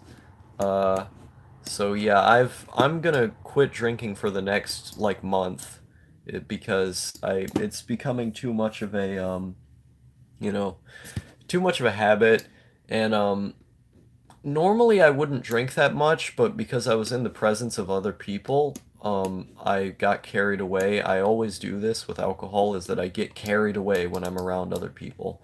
And uh, so yeah, I need to give it quite a bit of a break.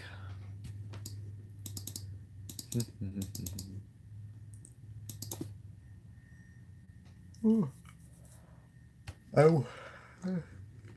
I was drinking every day as of yesterday, though.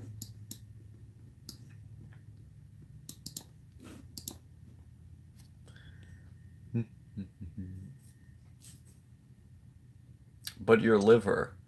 I don't really care about my liver, man.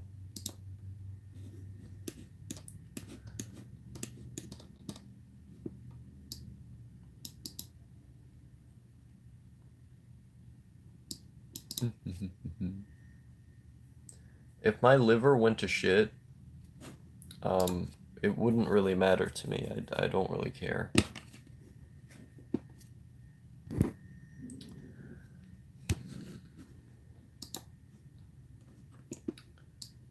Do do do do do.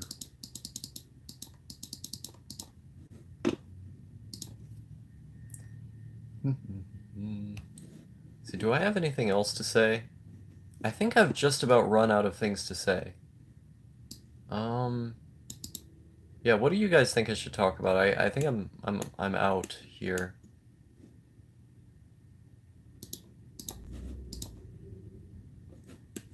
I think I've run out. I've probably been streaming for a long time too at this point.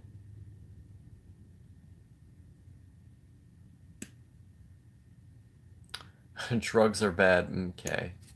Um, I mean that's like your opinion, man. Wait, are you in Arizona? No, I'm not in Arizona.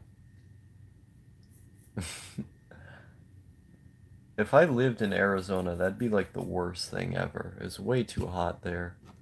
Way too damn hot.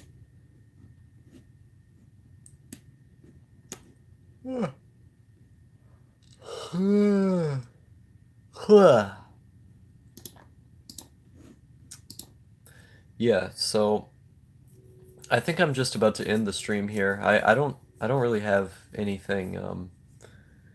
The only thing Arizona has is its decent iced tea. I don't even like the iced tea.